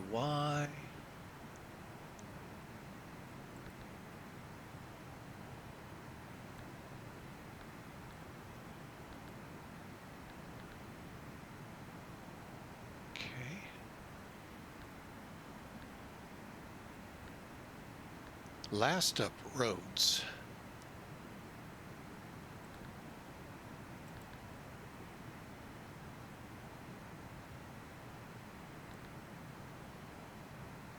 Delta Zulu. All right, now that'll take us. Okay, hang on a second.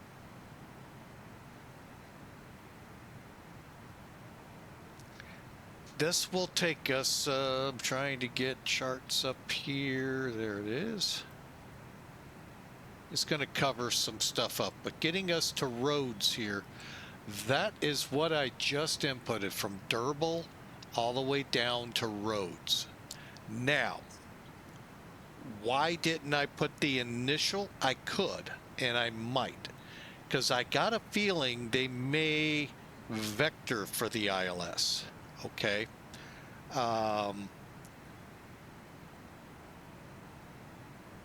Let's see here. From roads, direct sit-on. And I could put that in here.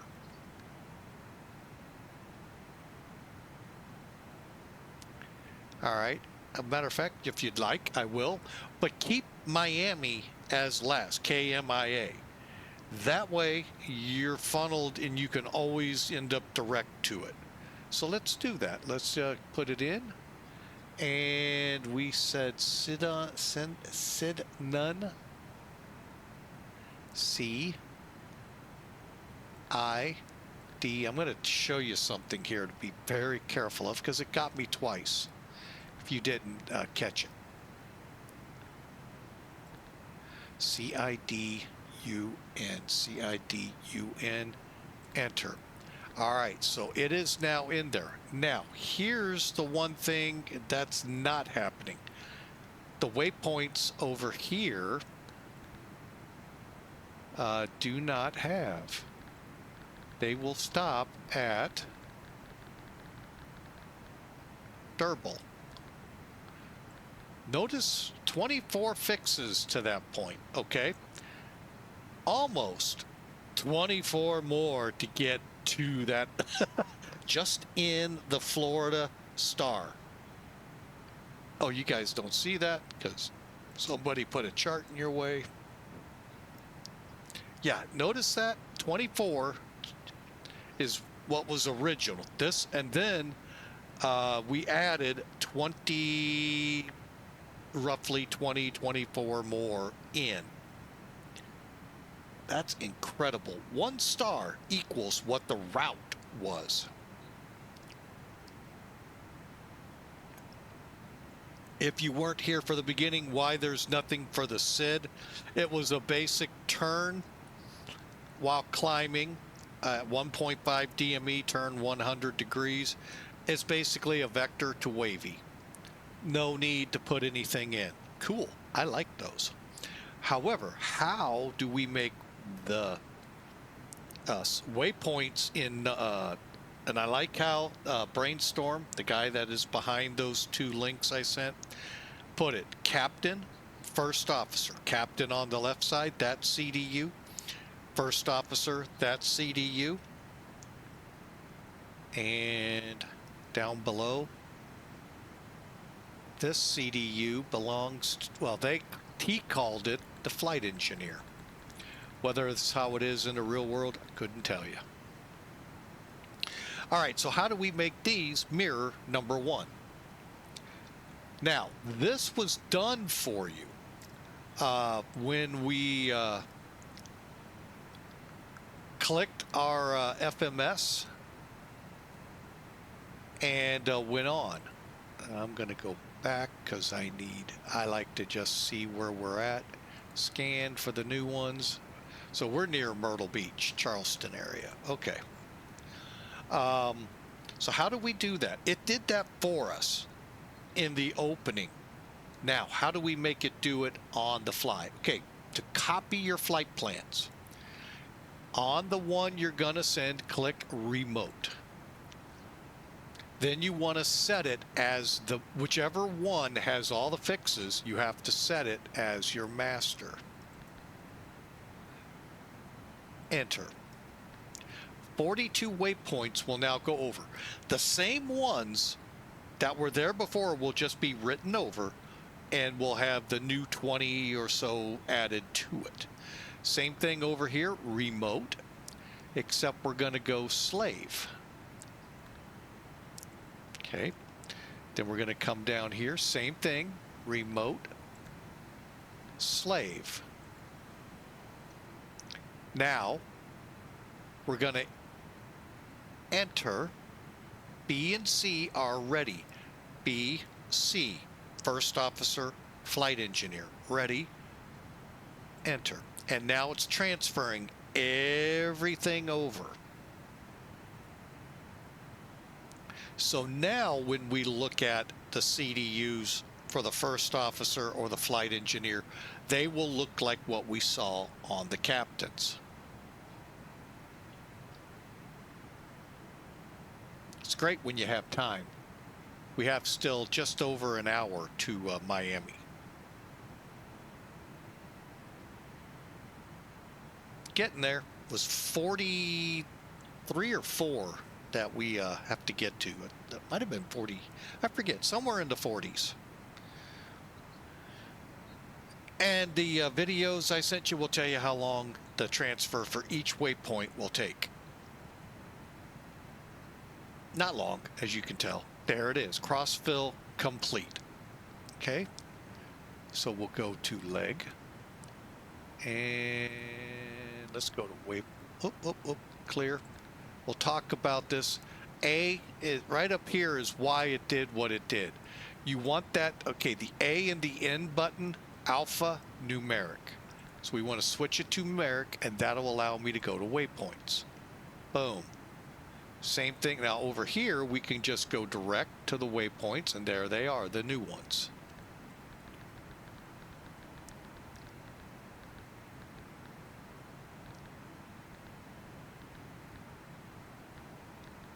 Perfect. Down here, same thing.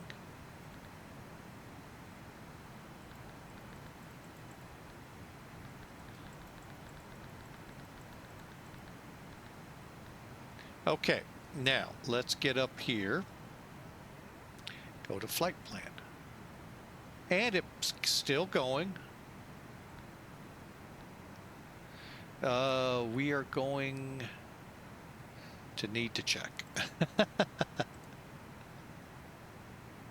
C-A-K-E-T. You just type the first one. Nope, we're not going to Cano. A.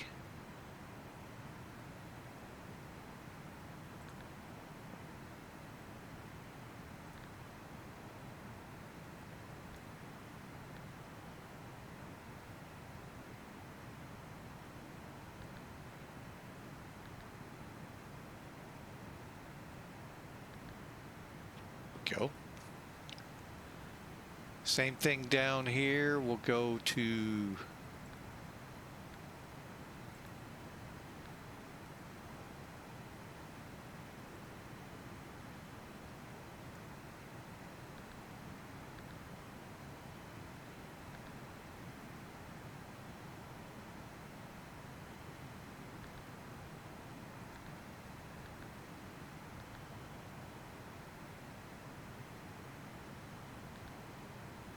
And there we got 29 miles to Cacket on a course of 223.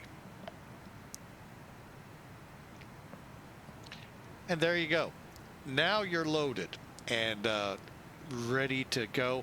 If for some reason departure, or in this case a center, comes up and tells us go direct, well, we may actually get something out of Jacksonville. Direct promise, well, we'll already be direct, so it won't matter. Oh, wait a minute, that's approach.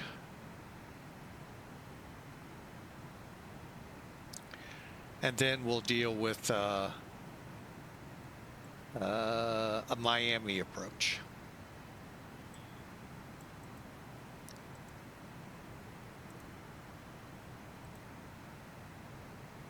Okay, a little bit of knowledge. That's really not too much out there anymore. I don't know what planes would still be using this system. Possibly Atlas. I don't even know if Atlas flies dash 200s anymore. And I don't know of any other cargo aircraft. I'm sure down in the Caribbean and South America or Africa or somewhere like that we could probably find one, but there's not many. They're pretty much all converted, either converted over to FMS or they're 400s, and they are FMS. So but it's a neat little device. I don't know a whole lot about it, but just the bare bones to get me through. But it is fun, and those tutorials are really helpful. Don't do like me, just watch them and think, oh, I got this. No, you don't. I actually have a cheat sheet that I am going to be updating here soon to help me with getting that thing lined up, both the new way I'm doing it with the INS setup here and the old way, manually putting them in. And then also about the GPS. If we go here, expand.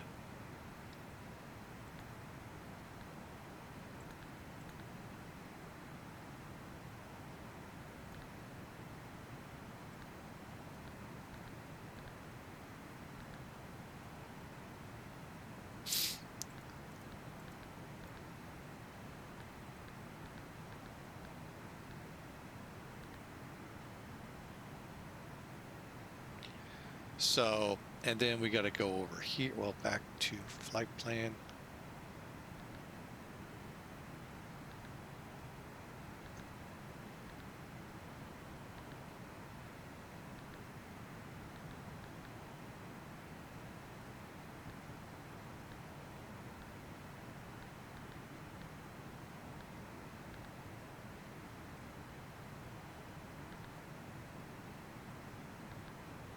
All right, there we go. We're on our way to Jevid now.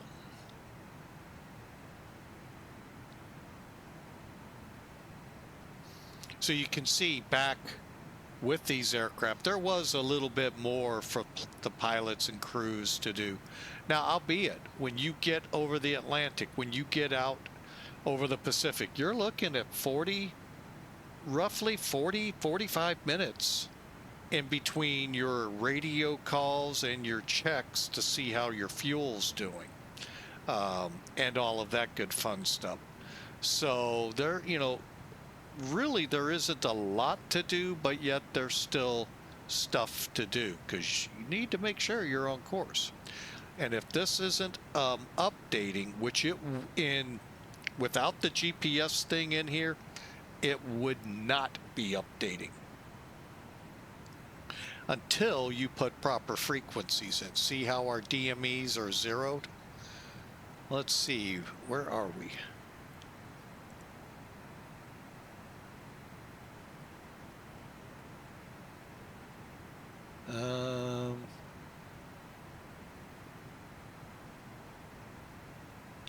Let's put 1595 in.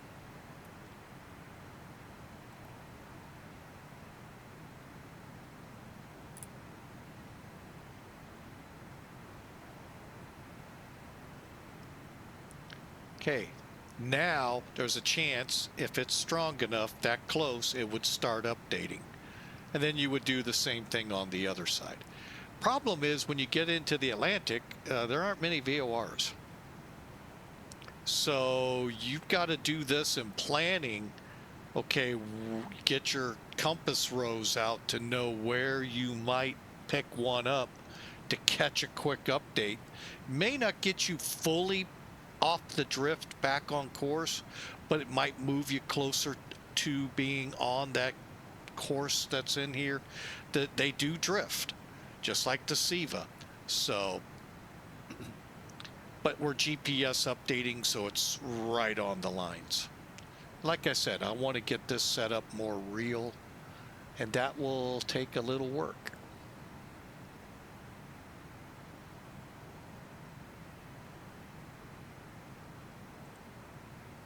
There you have it. We are set up for the approach.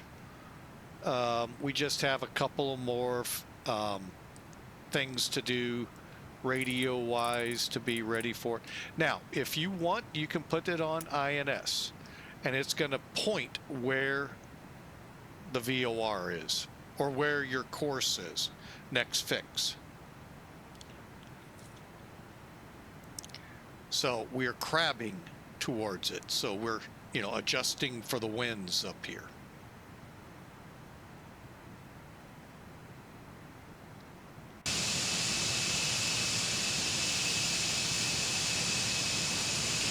Coming down the South Carolina coast.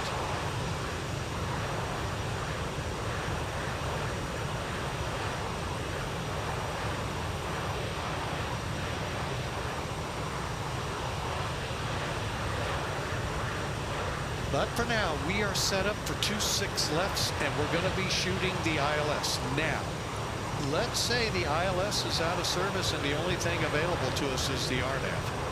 With the LTN, you can shoot that. SEVA, unless, again, you have the coordinates, even then, you're not supposed to. But the LTN, you can because it is RNAV capable. Fix to fix to fix versus VOR, or if you've got the coordinates for fixes, but it's still not recommended on SEVA. But back in those days, there were a whole lot of what I call conventional approaches where you come off a VOR to a fix, or you hit a fix off a VOR and you work your way in that way.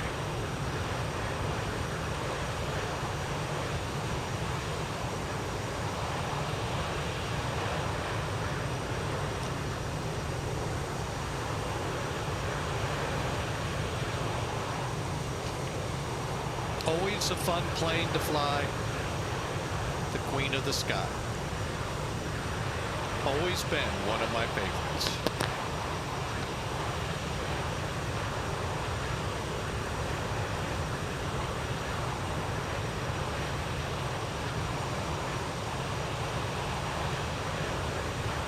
And to harken back to what we were talking about with Shampoo going for his certificates, when I was coming out of high school, I got my private pilot, was building time for my instrument,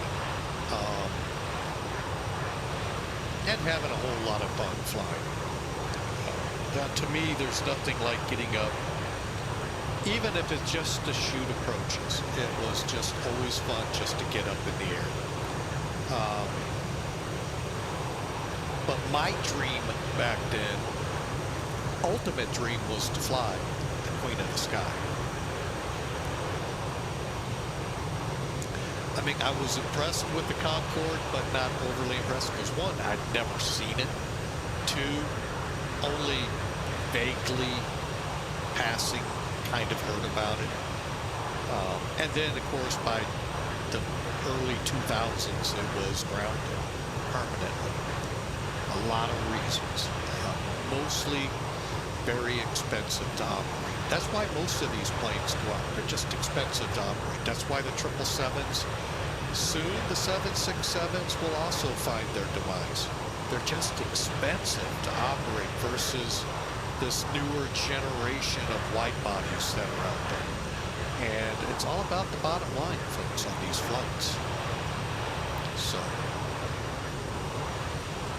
4 engines versus 2s, what demised the 747. MD-11 is going through that right now. By the way, it took out many 747s because it was more efficient and could haul pretty close to the same weights at almost the same distances. So it was advantageous. Just wasn't to the airlines. To the cargo companies, just loved them. The airlines pretty much hated them. So, but the 747, what a plane. Rich history. Clippers, TWA, and Lufty, and Amsterdam, or KLM, Speedbirds. I mean, they just dominated. And you're looking at part of the reason the Concorde struggled. When the Concorde came out, oh my, yeah, going from Europe to the U.S. in 3 hours, what a, oh my gosh, really? Do you realize how expensive that was? $6,000 round, I think it was round trip, or was it one way, to fly Concorde? Just shy of a, well, actually between 400 and 1,000, depending, to fly in this plane. And they could haul. Now, if they could have hauled a lot more people, one, the price would have came down, and it might have become a little more economical. But don't get me wrong, what a technological advancement that aircraft was. And they're in the process of trying to bring another one to light that goes even faster. So, we'll see. Concorde nicknamed Time Machine. You could get on the plane in Paris or London, look at the wall clock, and when you got to JFK or Dulles, you might be at that time or slightly ahead or behind because it was going that fast. Time zones, it just zipped them through. Now going back the other way some, like it does everything time zone wise. But yeah, you could literally board the plane and say 1 o'clock on the wall, Paris or London. Come off the plane, look at the wall, and it might say 1 o'clock. Time machine. What happened to all that time in the time zones?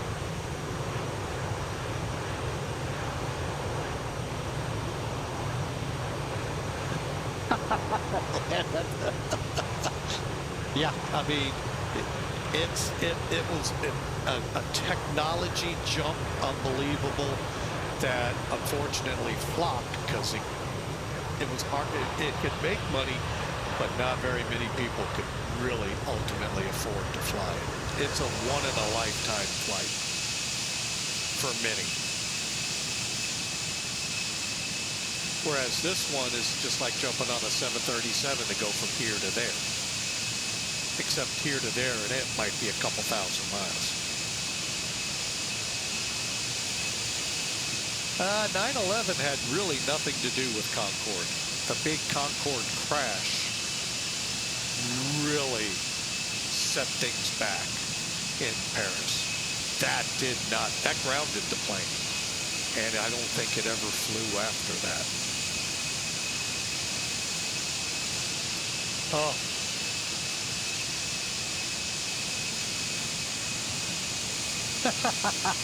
No, that wasn't the plane's fault. That was, well, It was actually a DC-10 ahead of it that caused it.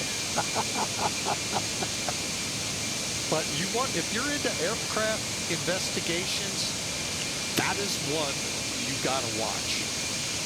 What they uncovered in that incident is super, super scary. And remarkable what they were able to do. Find the piece of fog that blew the tire, and then figure out why this time it put the plane on fire instead of the 5 times it blew tires at Dulles and it never caught fire. I mean, they found the plane that the piece that blew the tire went to. It was just an amazing investigation, and that's what aircraft investigations are supposed to be. They unravel a whole lot of more to it than what usually gets reported.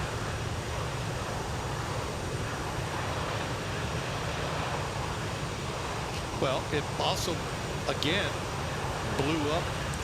That same kind of styled incident happened 5 times at Dulles. Never caught the aircraft on fire. So that's why they really had to get in and figure out why this one.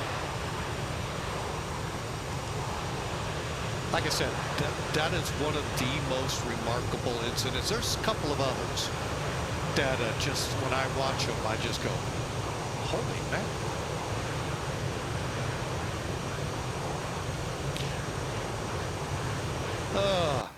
But yeah.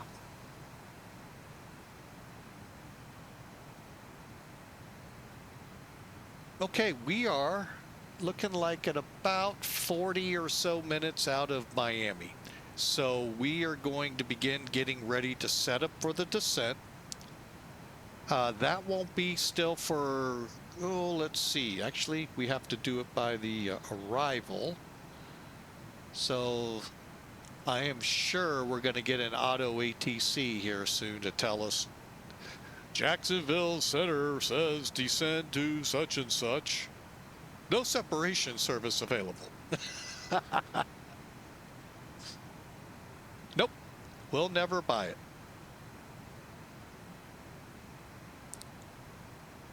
And I will be right back. My wife just got home. I want to go check in with it.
checked by a mod.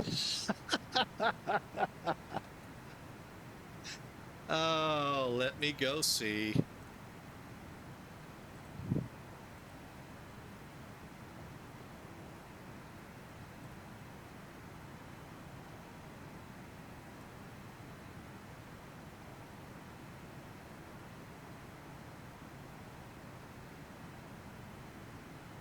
Oh boy, what's going on in California now with the CDLs?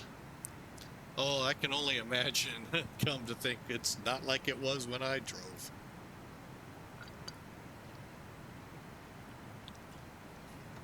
All right. While you type that up, I'm going to begin looking this over.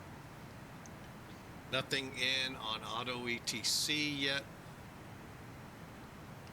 Now New York Center comes up.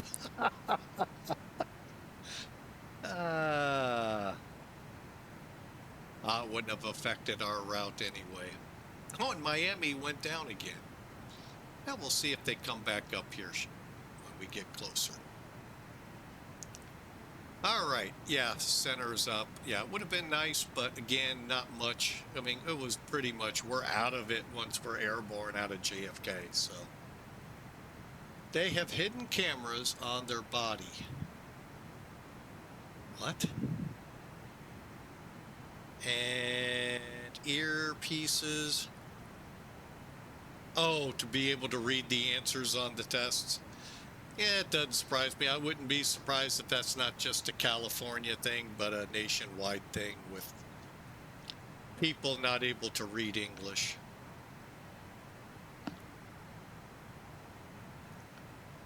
It's a shame, I know, but yeah, it doesn't really surprise me with CDLs.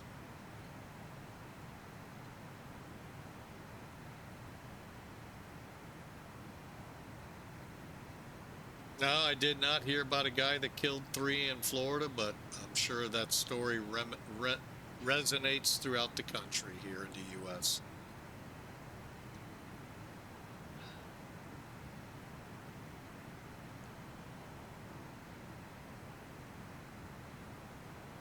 Okay, now, just popped up, just so people know, our next flight after this one, we get it in, get it done.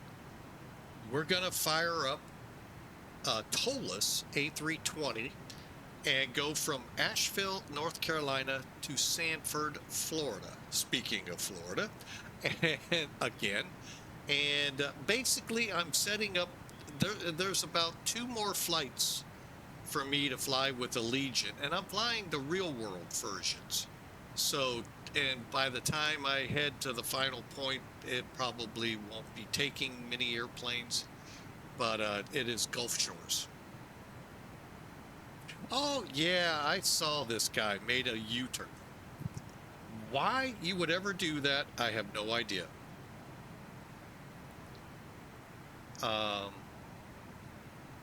Yeah, I've seen the news on that. Yeah, didn't know that was Florida, but yeah, I've seen that. I've seen it done even when I used to drive. I would never even think about taking a truck that way. I'll just wait for the next exit, double back that way. What's the route? I'll be honest, I don't know. It's Asheville to Sanford, so whatever SimBrief gives us, that's what we're going to fly. I kind of hoped to fly the flight factor, but that was the first flight. Oh, ICAO's KAVL, Kilo Alpha Victor Lima, and Kilo Sierra Fox Bravo. It's the other Orlando airport. You got it. Yeah, I'll have a route here shortly. And like I said, we'll be in the towless aircraft. Would have loved to have flown flight factor, but yesterday's flight proved, like it did back in April, why I have to keep it grounded. Just a bummer.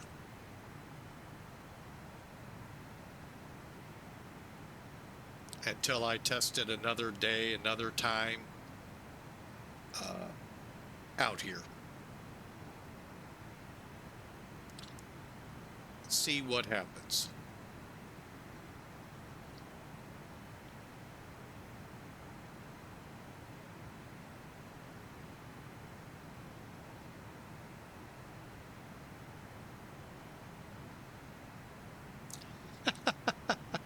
I just noticed that.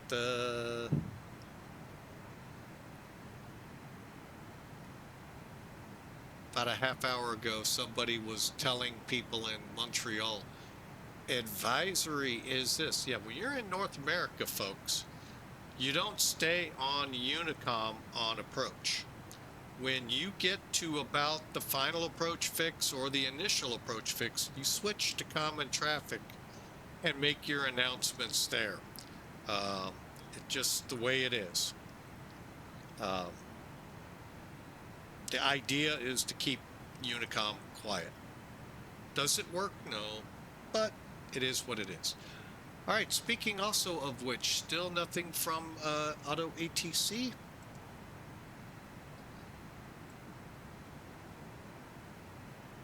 We need to be at Ocean by OTION at 11,000. At or below 16 at Coastal.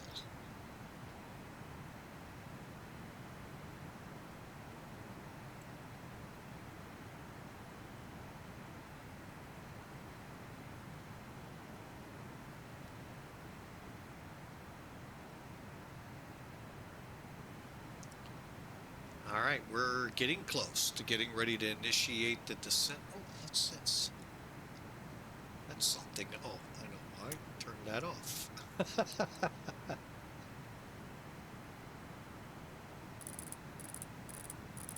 You don't, in this plane, have to fly with INS turned on. The nice thing is it allows you to freely move the dials to kind of keep up where you're at. Let's see. Let's scan.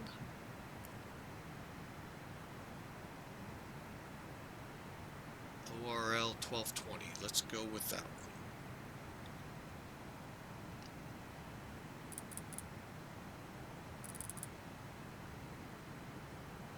And what's another good one?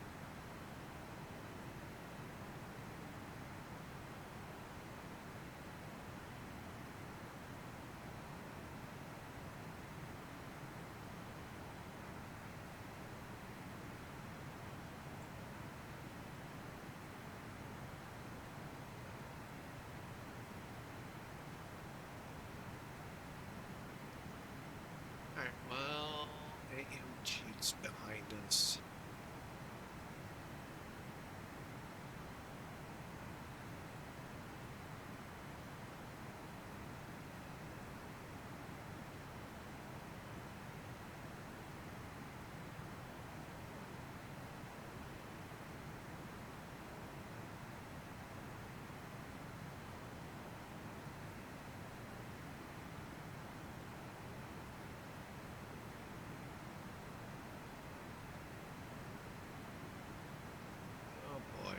Oh, Melbourne.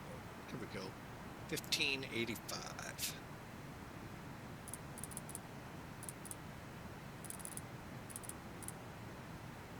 There we go. So if we weren't constantly updating off the GPS, we would be good to go. And updating. Key is out to about 100 miles from that last 150 miles. Get you as fresh and update as you can, and then anything along the way you might be able to pull in, great. Otherwise, at about 150, 200 miles out, get your frequencies set so that when you hit them, it starts updating and starts bringing you in. With this system, if you have, say, like you're gonna overfly ORL, which we are not, but let's say we were. That was one of our fixes. That's perfectly fine, but within about 10, 20 miles either side of it, you may lose the update on it. But it will pick it up on the other side. Too close.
All right, sorry about that.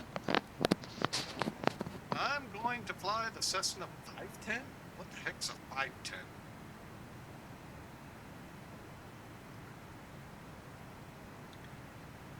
Let's see. Coastal.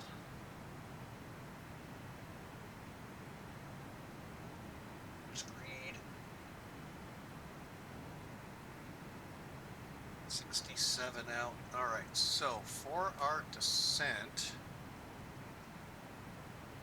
38 minus, let's do the first 24. That'll be 14.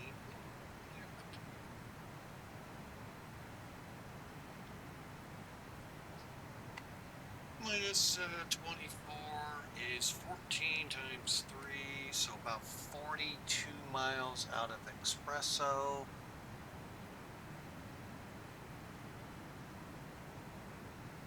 We're actually pretty close to starting that.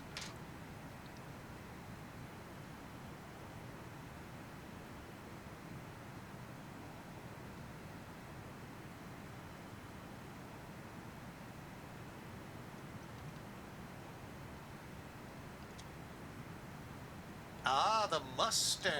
Oh, okay, the Mustang. I didn't realize I'd moved my mic. Ah, okay. Little itty bitty bitty thing.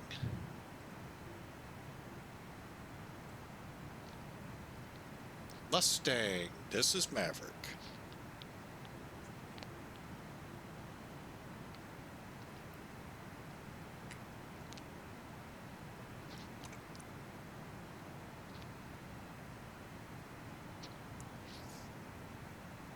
There we go. Descend via the Coastal 3. Here we are waiting for it to tell us to descend via something, and, well, you know. That cracks me up. All right, so we're on our own for the descent. Let me see where we are via Creed, 50 miles out, which is still... Oh, looking here, an extra... So we'll get it down to... Oh, wait, Expresso, 76. Okay.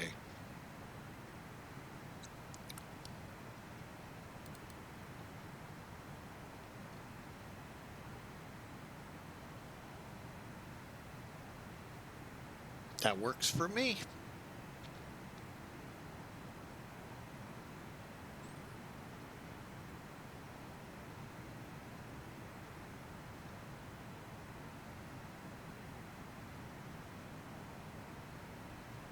So probably around D. Danny.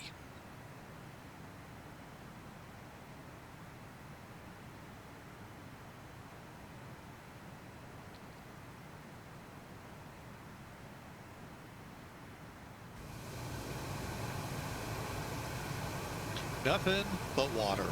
Kind of like Friday's flight. Except a lot of clouds. Complements, remnants of Aaron.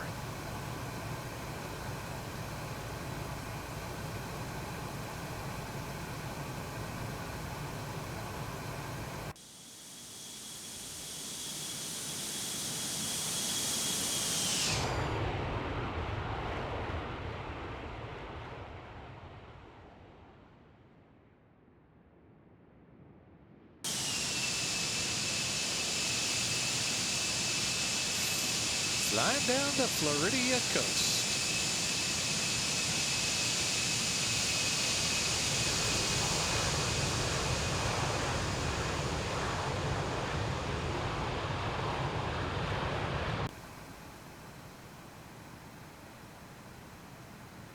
Okay, how far to Expresso now? About 59 miles.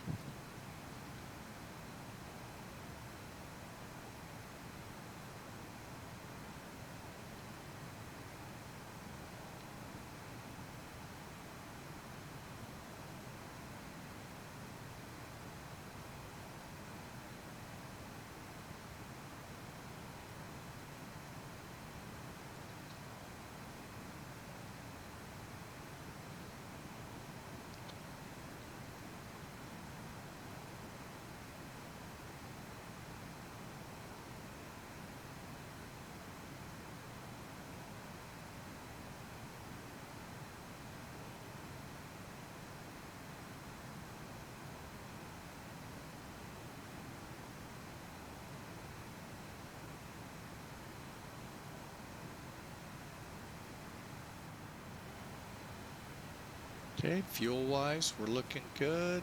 Pressure-wise, good.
Well, it's still not out. 3.0. It looks like watching some of the streams, they caught some things they want to fix before giving it to the public. So that's what I it just kind of, you know, their policy on not wanting to show things off, and yet here they did. So, oh well. It's their company. They can do as they want with their policies. And I am not complaining. I am just wanting 3.0. So I can test a few other things with 3.0.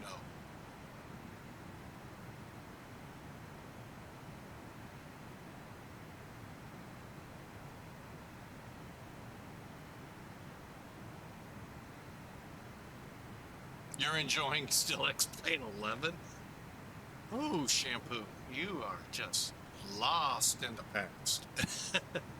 And you're wanting me to try out 2024? What? Sounds like you'd still be in the 2020 franchise.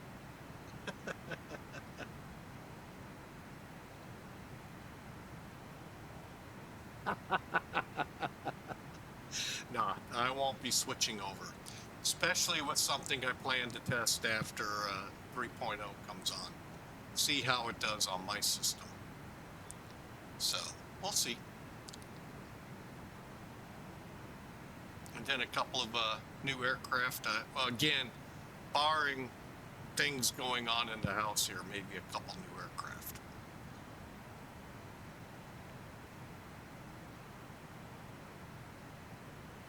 So, by the way, speaking of kind of on the money side there, it is September, and we've had a couple of great resub, and a couple of gift subs out there today. September is a time of the year when Twitch sends out a discount. Hopefully I'm putting it in right. Let's see. Hey, I did it right. Until October 1 at 10 p.m. Pacific time, U.S., you can subscribe or gift 1 month subs at 25% off. If you're so nice and want to go for 2 months, you also get 25% off. And if you're really cool, you get 30% off on those 6 months subs and resubs. So check them out. They're going to be even more deals coming down the line, they said. But for now, since it kicked off Friday, Friday, for now, that's what they're running. So yeah, we would sure appreciate the help, and check out those deals. Like I said, 25% off on 1 month subs and gift subs. Really, really appreciate it here.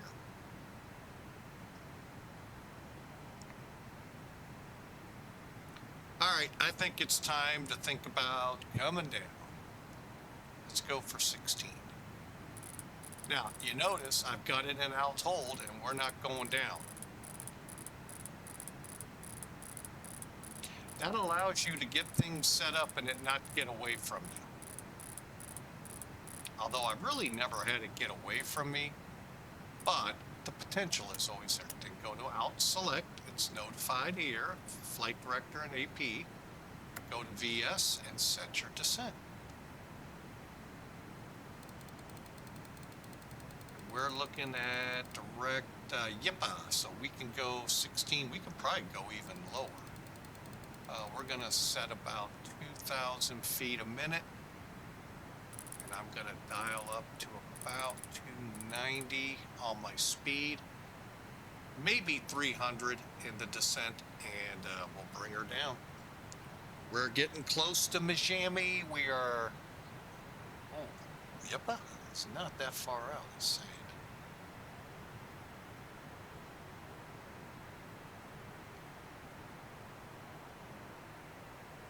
Uh-oh.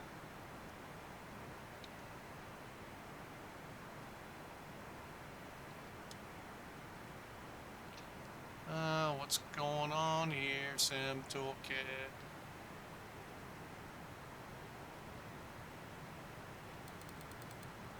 All right, well, we'll give it the old restart.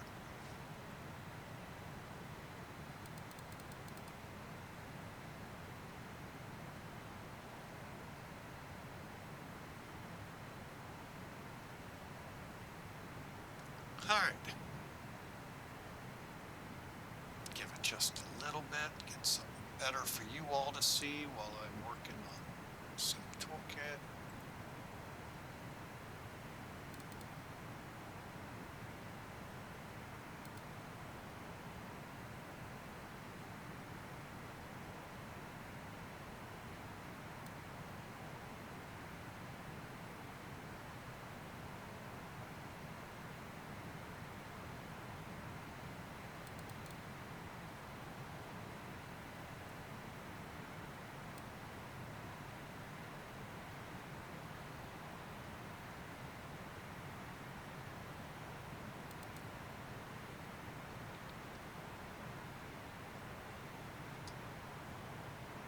All right, distant northeast to southeast, southwest moving east, distant northwest, okay. We're maybe gonna have to do a 360, or a little high still.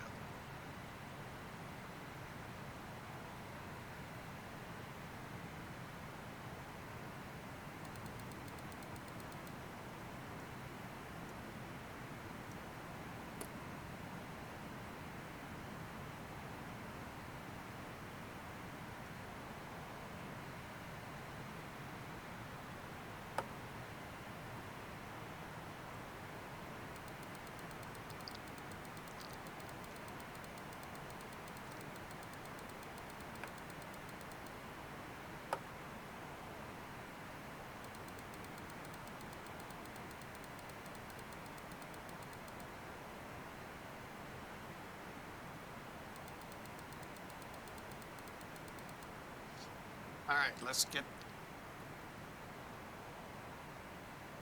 126,850.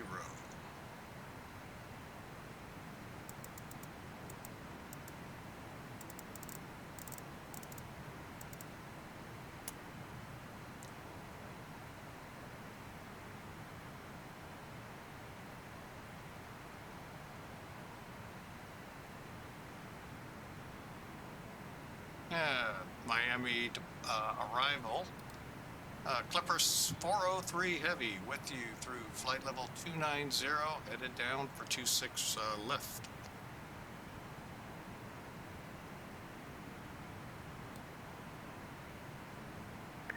Clipper 403 Heavy, Miami approach, Miami altimeter 2988. Make sure you on the right side, or I could give you the left side. I thought I said left, but if I do mean for the left side, the longer side, the one that has the ILS. Clipper 48 Heavy, expect ILS 26 left approach, descend and maintain 11,000. Heading down to 11,000 for 26 left, ILS, Clipper 403.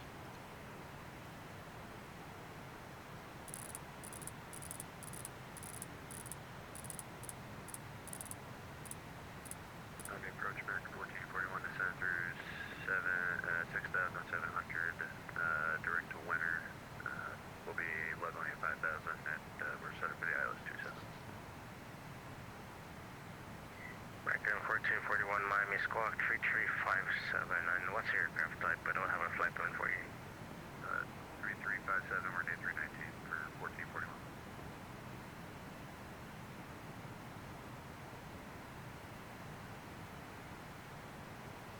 Departure Giant, 36 and 17, 6,000. We're expecting runway 27. Giant 36 Heavy, Miami approach. In the left heading 030, descend and maintain 5,000, vectors ILS 27 approach. Say heading again for Giant. Giant 36, turn left heading 020. 020 for Giant. And Giant 36 Heavy, Miami altimeter 2988. 2988, Giant. American 1441, you're ready to contact 10 miles southeast of the Miami Airport. Turn left heading 330, descend and maintain 3,000, vectors to final. Left heading 330, down to 3,000, return American 1441.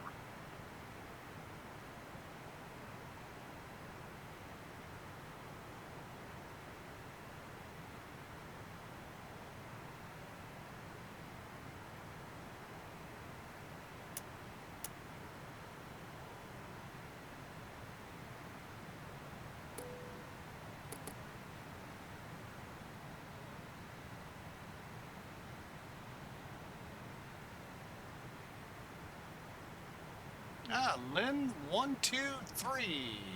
I lost it there. Hang on. Lynn 123 CO45. Thanks for the first time chat and welcome aboard.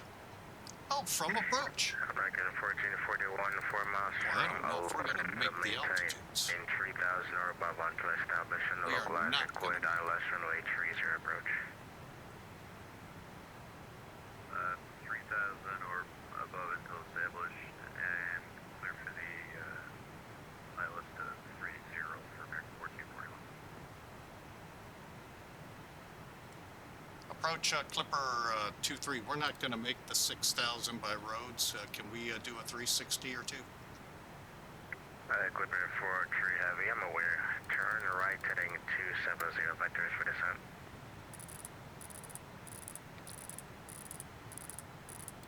Clipper 403 Heavy, turn right heading 270, vectors for descent. All right, just getting that set. 270 vector for descent, Clipper 403. Giant 36 Heavy, descend and maintain 3,000. 3,000, Giant 36. I got the yakking.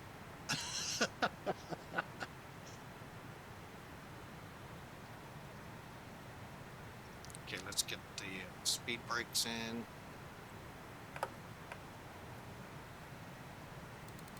All right, let's look at our descent checks. All right, seatbelts, no smoking. Anti-ice exterior lights go. Let's go. Oh, we need to go there. China 36 Heavy, turn left heading 300. 300. And our runway today is 10-5.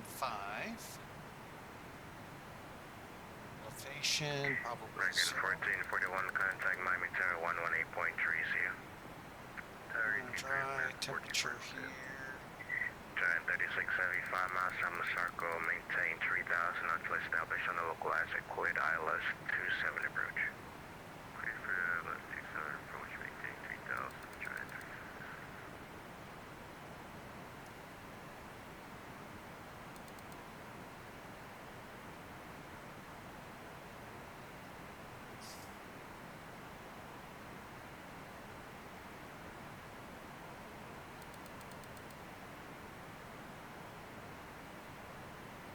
Okay, speed bug set. Let's set for medium. Clipper 403, turn right heading 360. Right turn 360, Clipper 403. China 36 Heavy, turn left heading 240 to rejoin. Left 240 to rejoin, join.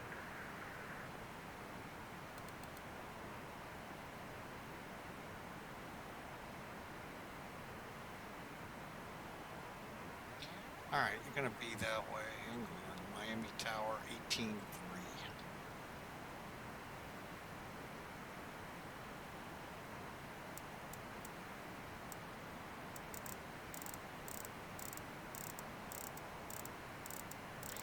Let's get that set. So, all right. Clipper 403 Heavy, turn right heading 090, descend and maintain 5000. Okay, continue to 090, down to 5,000, Clipper 403.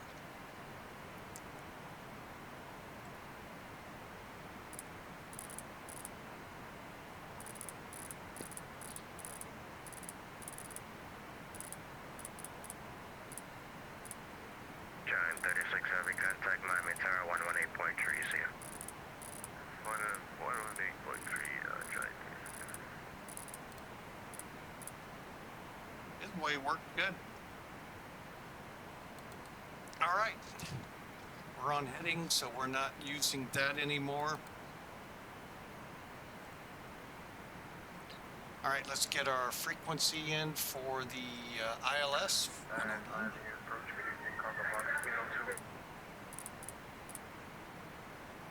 And where are we at altitude? Cargo box 802, Miami approach, Miami altimeter 2988. Are you parking on the north side or the south side?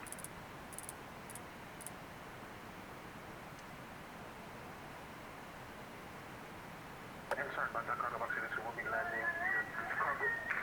Cargo City, kind of, we're hopping at the Cargo City parking. Cargo box 802, clear direct winner, expect ILS 30 approach. Clear direct winner, expect ILS 30 approach, Cargo Box 802. 10,000.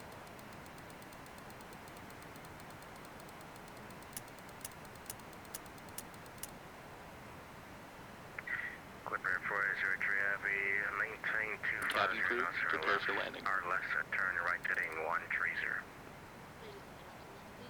Slowing to 250 or less and 130 on the heading. Clipper 403.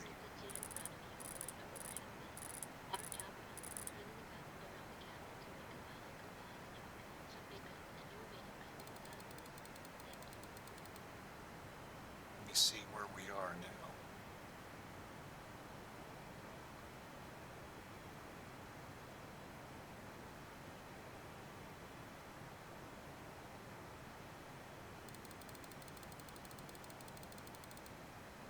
Cargo box 802, descend and maintain 5000. Down to 5,000, Cargo Box 802.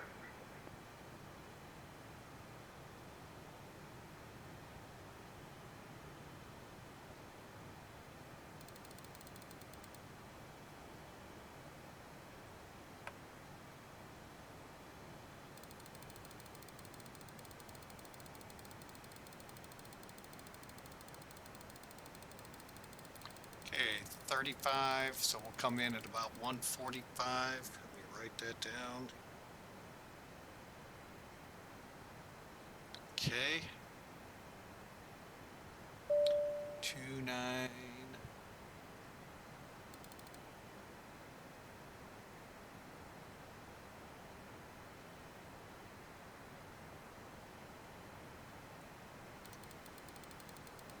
Cabin ready.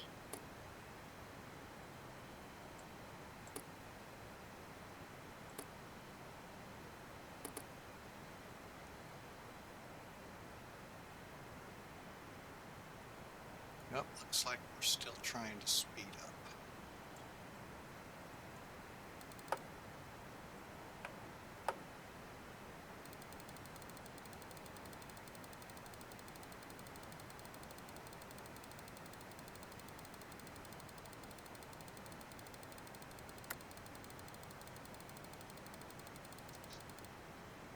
Okay. Prepare for tree heavy, turn right heading 180. 1,000 level off.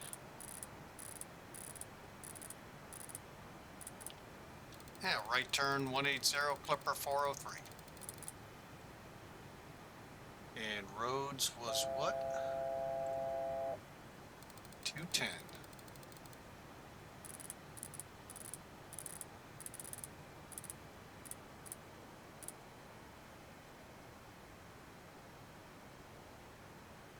Oh yeah, final approach will be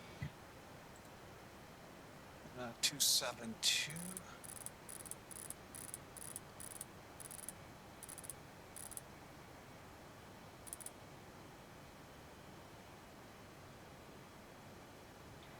Clipper 403 heavy, reduce speed 210 knots, then descend and maintain 3000. Slowing to 210 down to 3000, Clipper 403.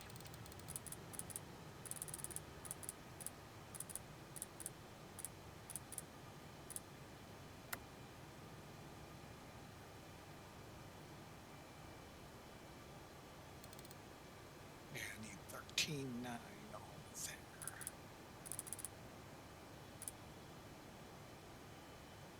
16 miles out, down to 3.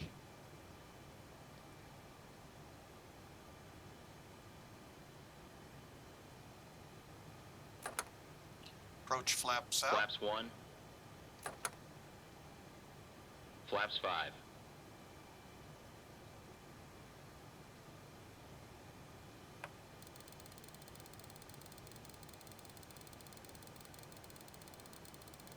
Miami approach, FedEx 100 Heavy, descending the frogs for arrival with information Alpha. Clipper 403 heavy, turn right heading 2305 miles from Basho, maintain tree test established on the localizer code ILS 26 left approach. I believe that was 230 cleared for the approach, 26 left ILS, Clipper 403. Affirm. FedEx 100 heavy, Miami approach, Miami altimeter 2988, expect RNAV 26 right approach. Localizer alive. Altimeter 2988, expect RNAV 26 right approach, FedEx 100 Heavy. Clipper 403 heavy, turn right heading 29, actually disregard. Are you turning to the ILS? We are turning for the ILS. We overshot a little bit. We'll compensate. Boxcar 802, fly present heading, descend and maintain 3000, vector Stefano. Present heading 3000, cargo box 802. Miami approach, hello United 2090, frogs 4, 21,300 descending. 2090, Miami approach, I do not have a flight plan for you. Miami altimeter 2988, squawk 2141. 2141, and go ahead and check for that flight plan, United 2090.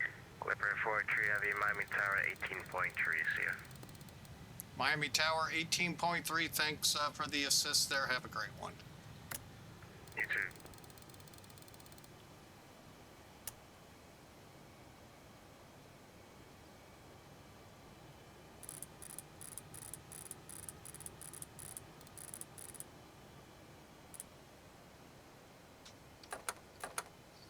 And Miami Tower, Flaps Clipper 20. 403 on the ILS, 26 left.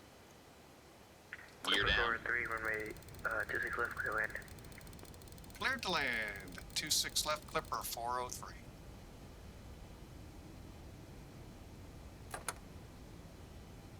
Flaps 25. Gears down, green light. I was gonna say, I know the gear's down. Flaps 30. Okay, we're set.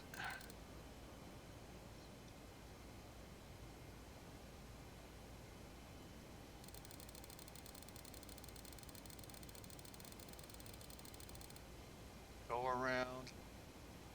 All right, we're all set up. Let's get the autopilot ready. And there's our runway.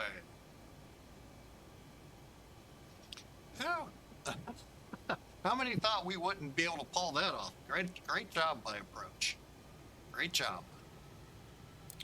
All right, we're coming into 150. Here comes the power.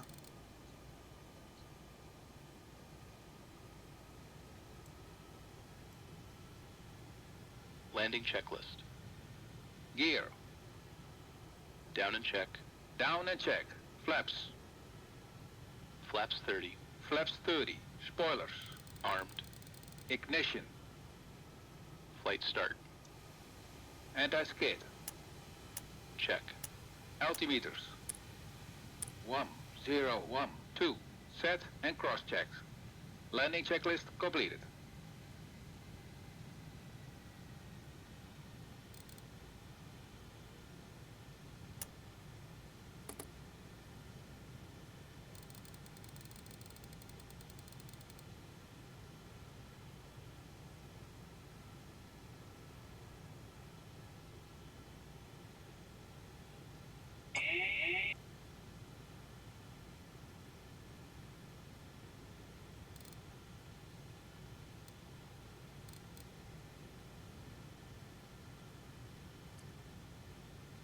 All right, here we come.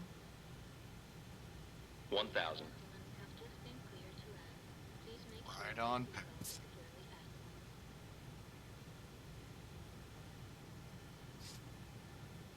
All right.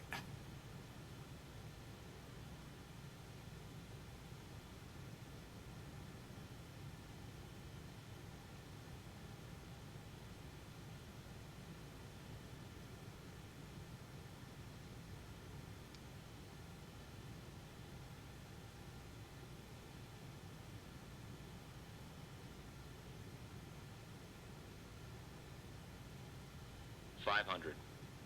Landing. Approaching minimums.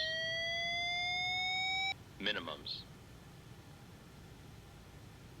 Miami Tower, good evening, to establish on the ILS 30, localize.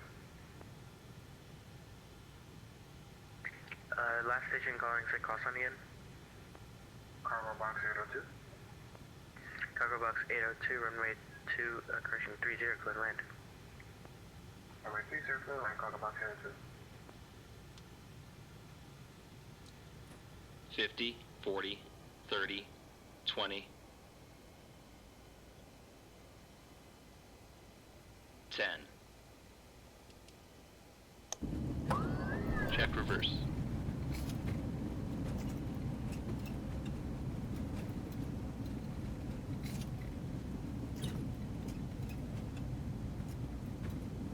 Clipper 4023, welcome to the Off, line, reverse. unable to parking.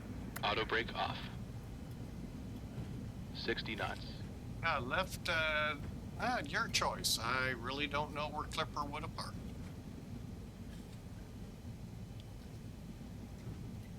Alright, stand by.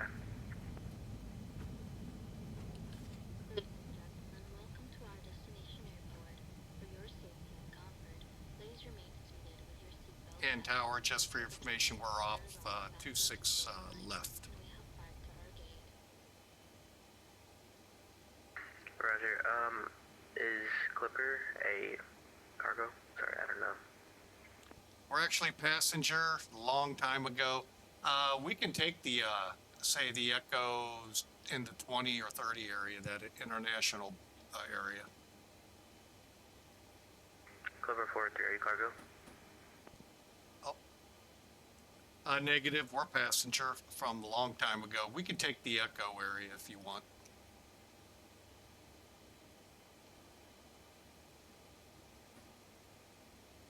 Roger, you can taxi to Mike. Taxi via Mike. Clipper 403. Oh, the CEO. Mike Whiskey. Mike and Whiskey. Clipper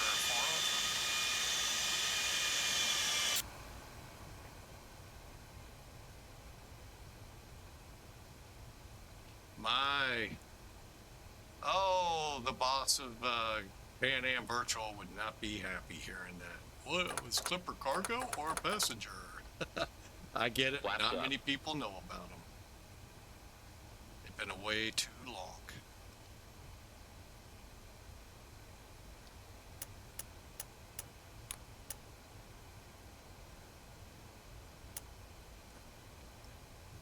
Whiskey Mike. Whoa, am I on that? Oh, I screwed up. I'm actually in the penalty box.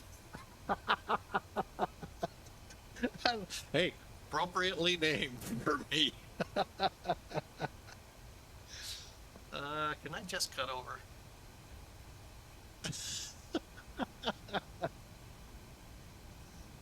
Oh, yeah, we can. Yankee 1 will work. Oh, that's hilarious. Hey, they got a place perfect for flying with Mike. Oh, Lord have mercy. Flaps are up. Spoilers down.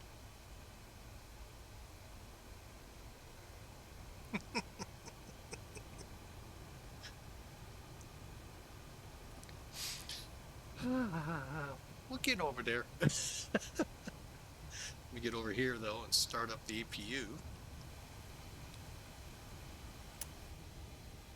And we did not... Oh, I know somebody that would be very upset with me.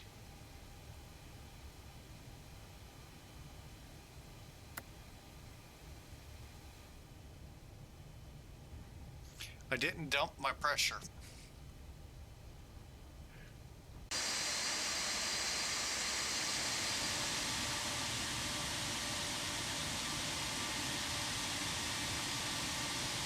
right, let's see. Let's park in the regional spots. Oh, this place is too much for us.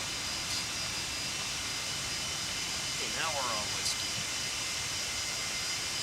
Give them pilots some whiskey.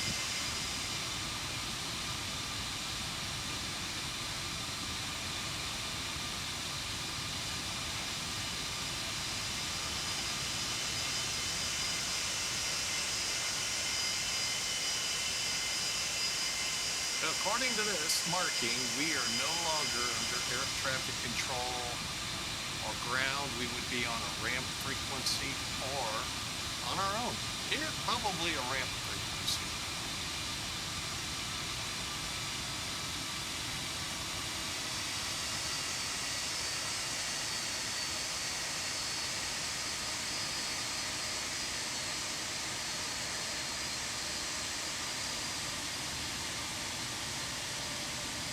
How about I just take this? Keep it simple.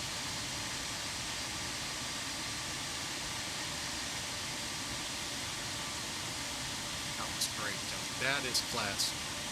Like I said, CEO of Pan Am Virtual, he would not be happy hearing that, but he has to realize it's an airline that, yes, many should know, many don't.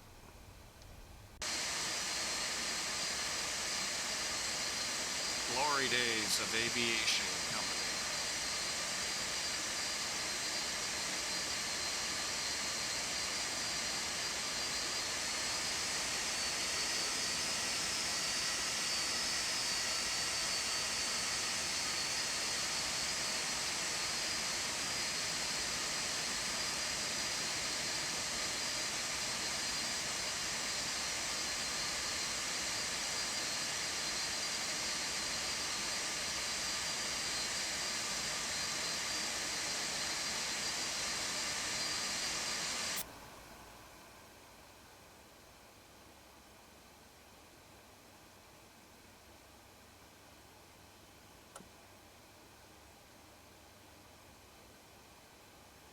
Parking brake set.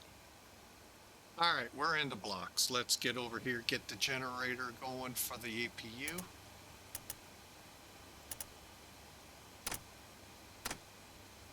Okay, everything looks good. Bleeds on.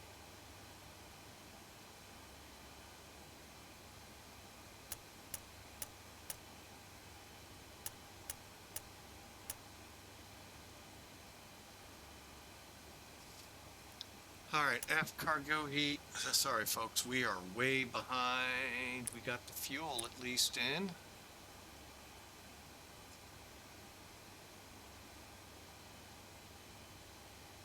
After landing checklist. Brake pressure. Check. Body gear steering. Arm. Auto brakes.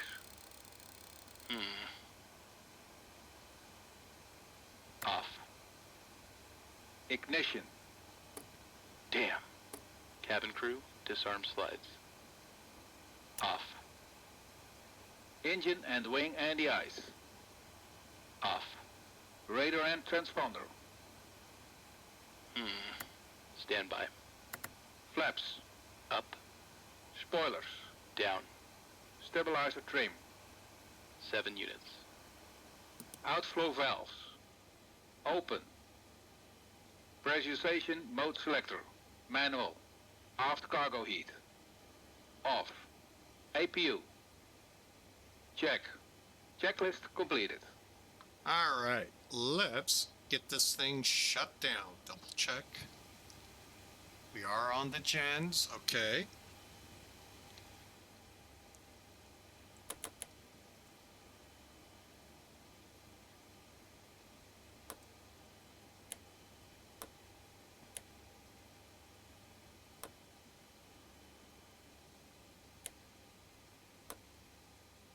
All right, and shut down. Parking brake beacon lights can go off. Wing lights can go off. Cabin crew, doors may be opened. Hang on, let's get some chocks on first. Cockpit to ground, put the chocks on.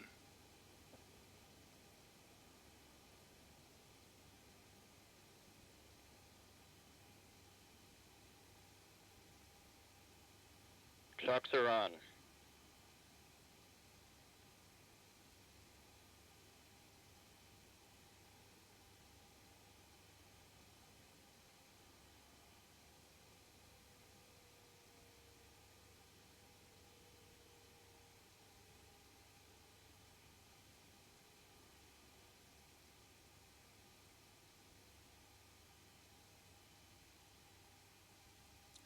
Okay, and there's that, there's that.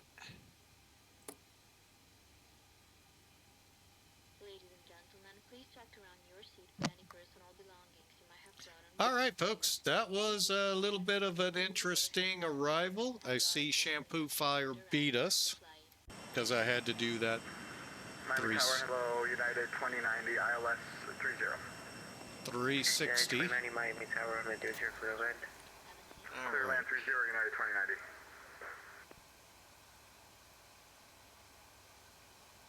This is 418 Heavy with you, RNAV approach 28 right.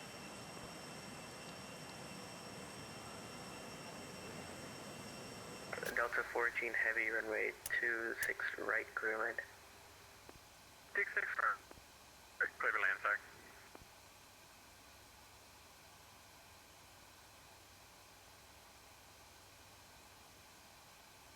Okay, I'm just getting things set up here. All right, let's run this final check and then we'll talk about it. Brakes INS to align. Click, click, and click. Whoop. Probe and window heats can be turned off now.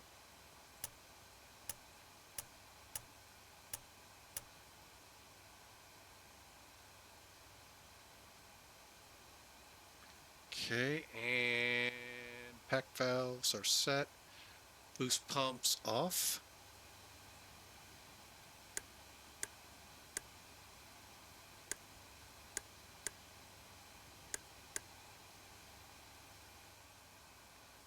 Oxygen, hydraulics.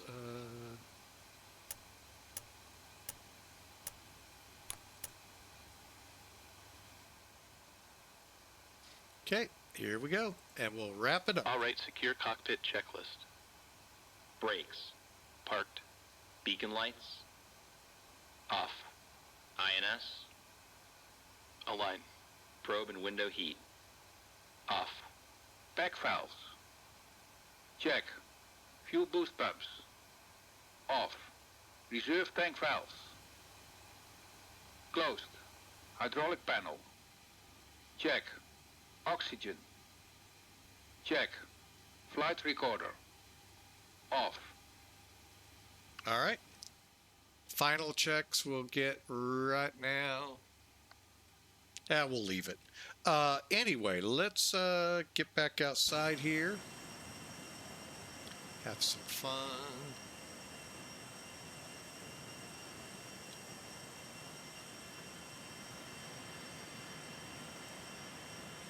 Yeah, you can open them from the outside. That's kind of cool. All right, there she is, Clipper 403. Welcome to Miami. Let's see how bad we did the landing. 102 feet a minute. We'll take it. After having to do an elongated 360, yeah, we'll take it. Okay, we'll file it. And real quick, I'm just going to check over with the airline. Curious how many points.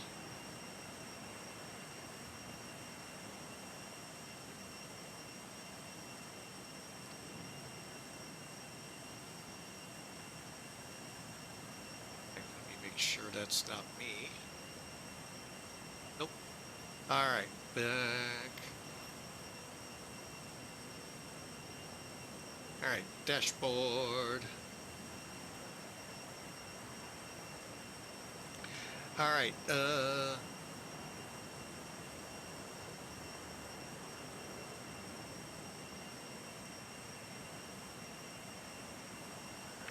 Join Miami, welcome to Miami, exit right when able to parking.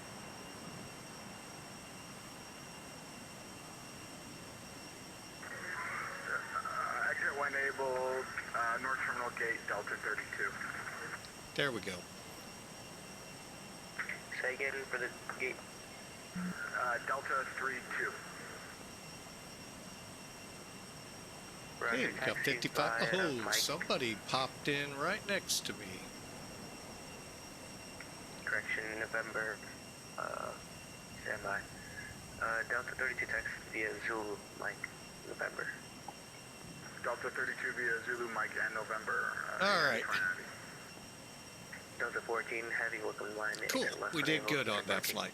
All right, now, let's take a look at the particulars. Elevatech first.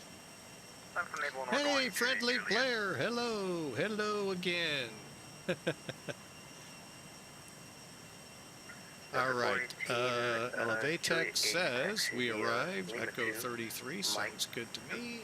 Papa, cross runway 26 left at Lima 2.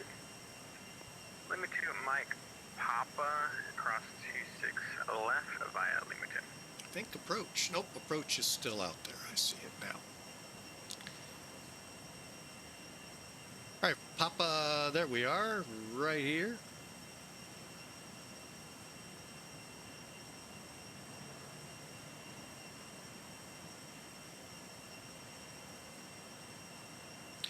Elevatech got us at 95 feet a minute and 133 knots. That's all good in 1G. Wow. Now, let's zoom in, see where they show us. Look at that route. We knew it way up here we wouldn't make it. We just looped over to the Fort Lauderdale, Hollywood Heights area and came right in. Why am I zooming in with this? This is how you can tell where you landed. Looks like 5,000, 15, 2,000, a little past the 2,500 foot mark. Hey, on the center line, so it'll be interesting to see where we turn up on Sim Toolkit, what our numbers are.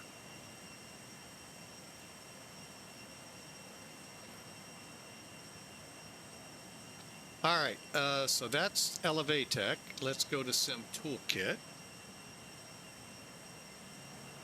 Again, you can see that lovely 119. Wow. Ah, I love the Queen of the Skies. It's so much fun to land it. We are doing great, sir. I hope you are as well. Returning chatter. All right.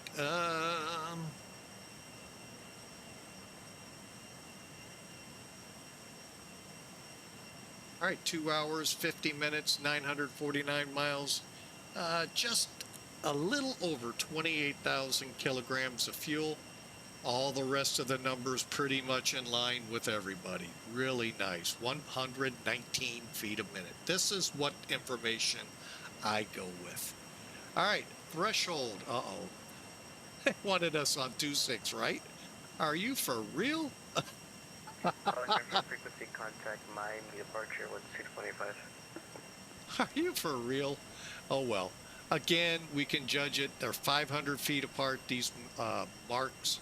So 20, 25, 26, 27, yeah, 2,600 feet. And again, I mean, you can't get much better than that. That is a beautiful landing. Oh, passengers ought to be happy. I know I am. All right, well, that is going to wrap up this flight. Now, Twitch, hang tight.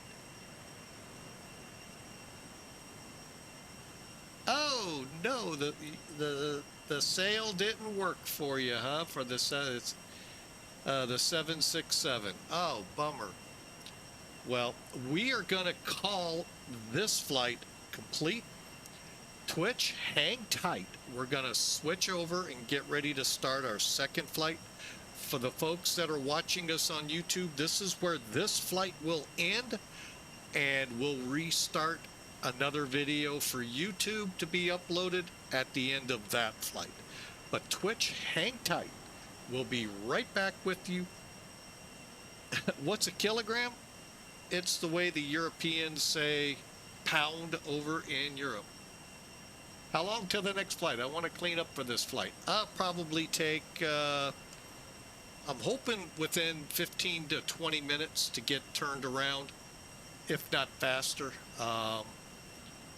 We are going to basically fly friendly player from Asheville, North Carolina to Sanford, Florida. Sanford, Florida, if you're not familiar with it, and I love flying to airports like this, is the other Orlando airport. So I forget how many miles north of it, but more of your cost-friendly airlines go there instead of the Orlando for Disney and Universal and all of that that's there. So bear with us. Jump Scare gave us a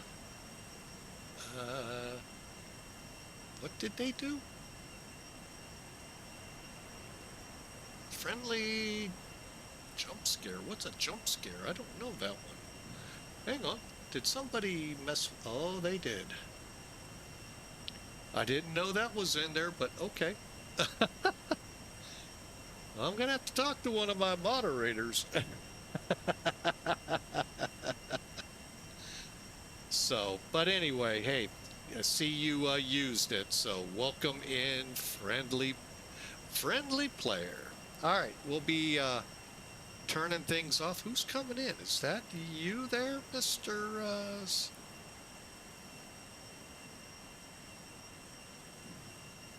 Ah, here comes Shampoo Flyer.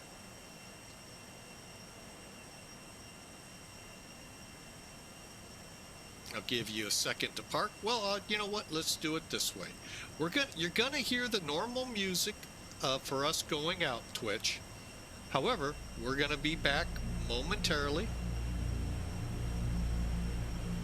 Just give us a couple seconds here to reset, and we'll be back talking with you here shortly as we watch Shampoo Flyer taxi into the gate right next to us that American vacated.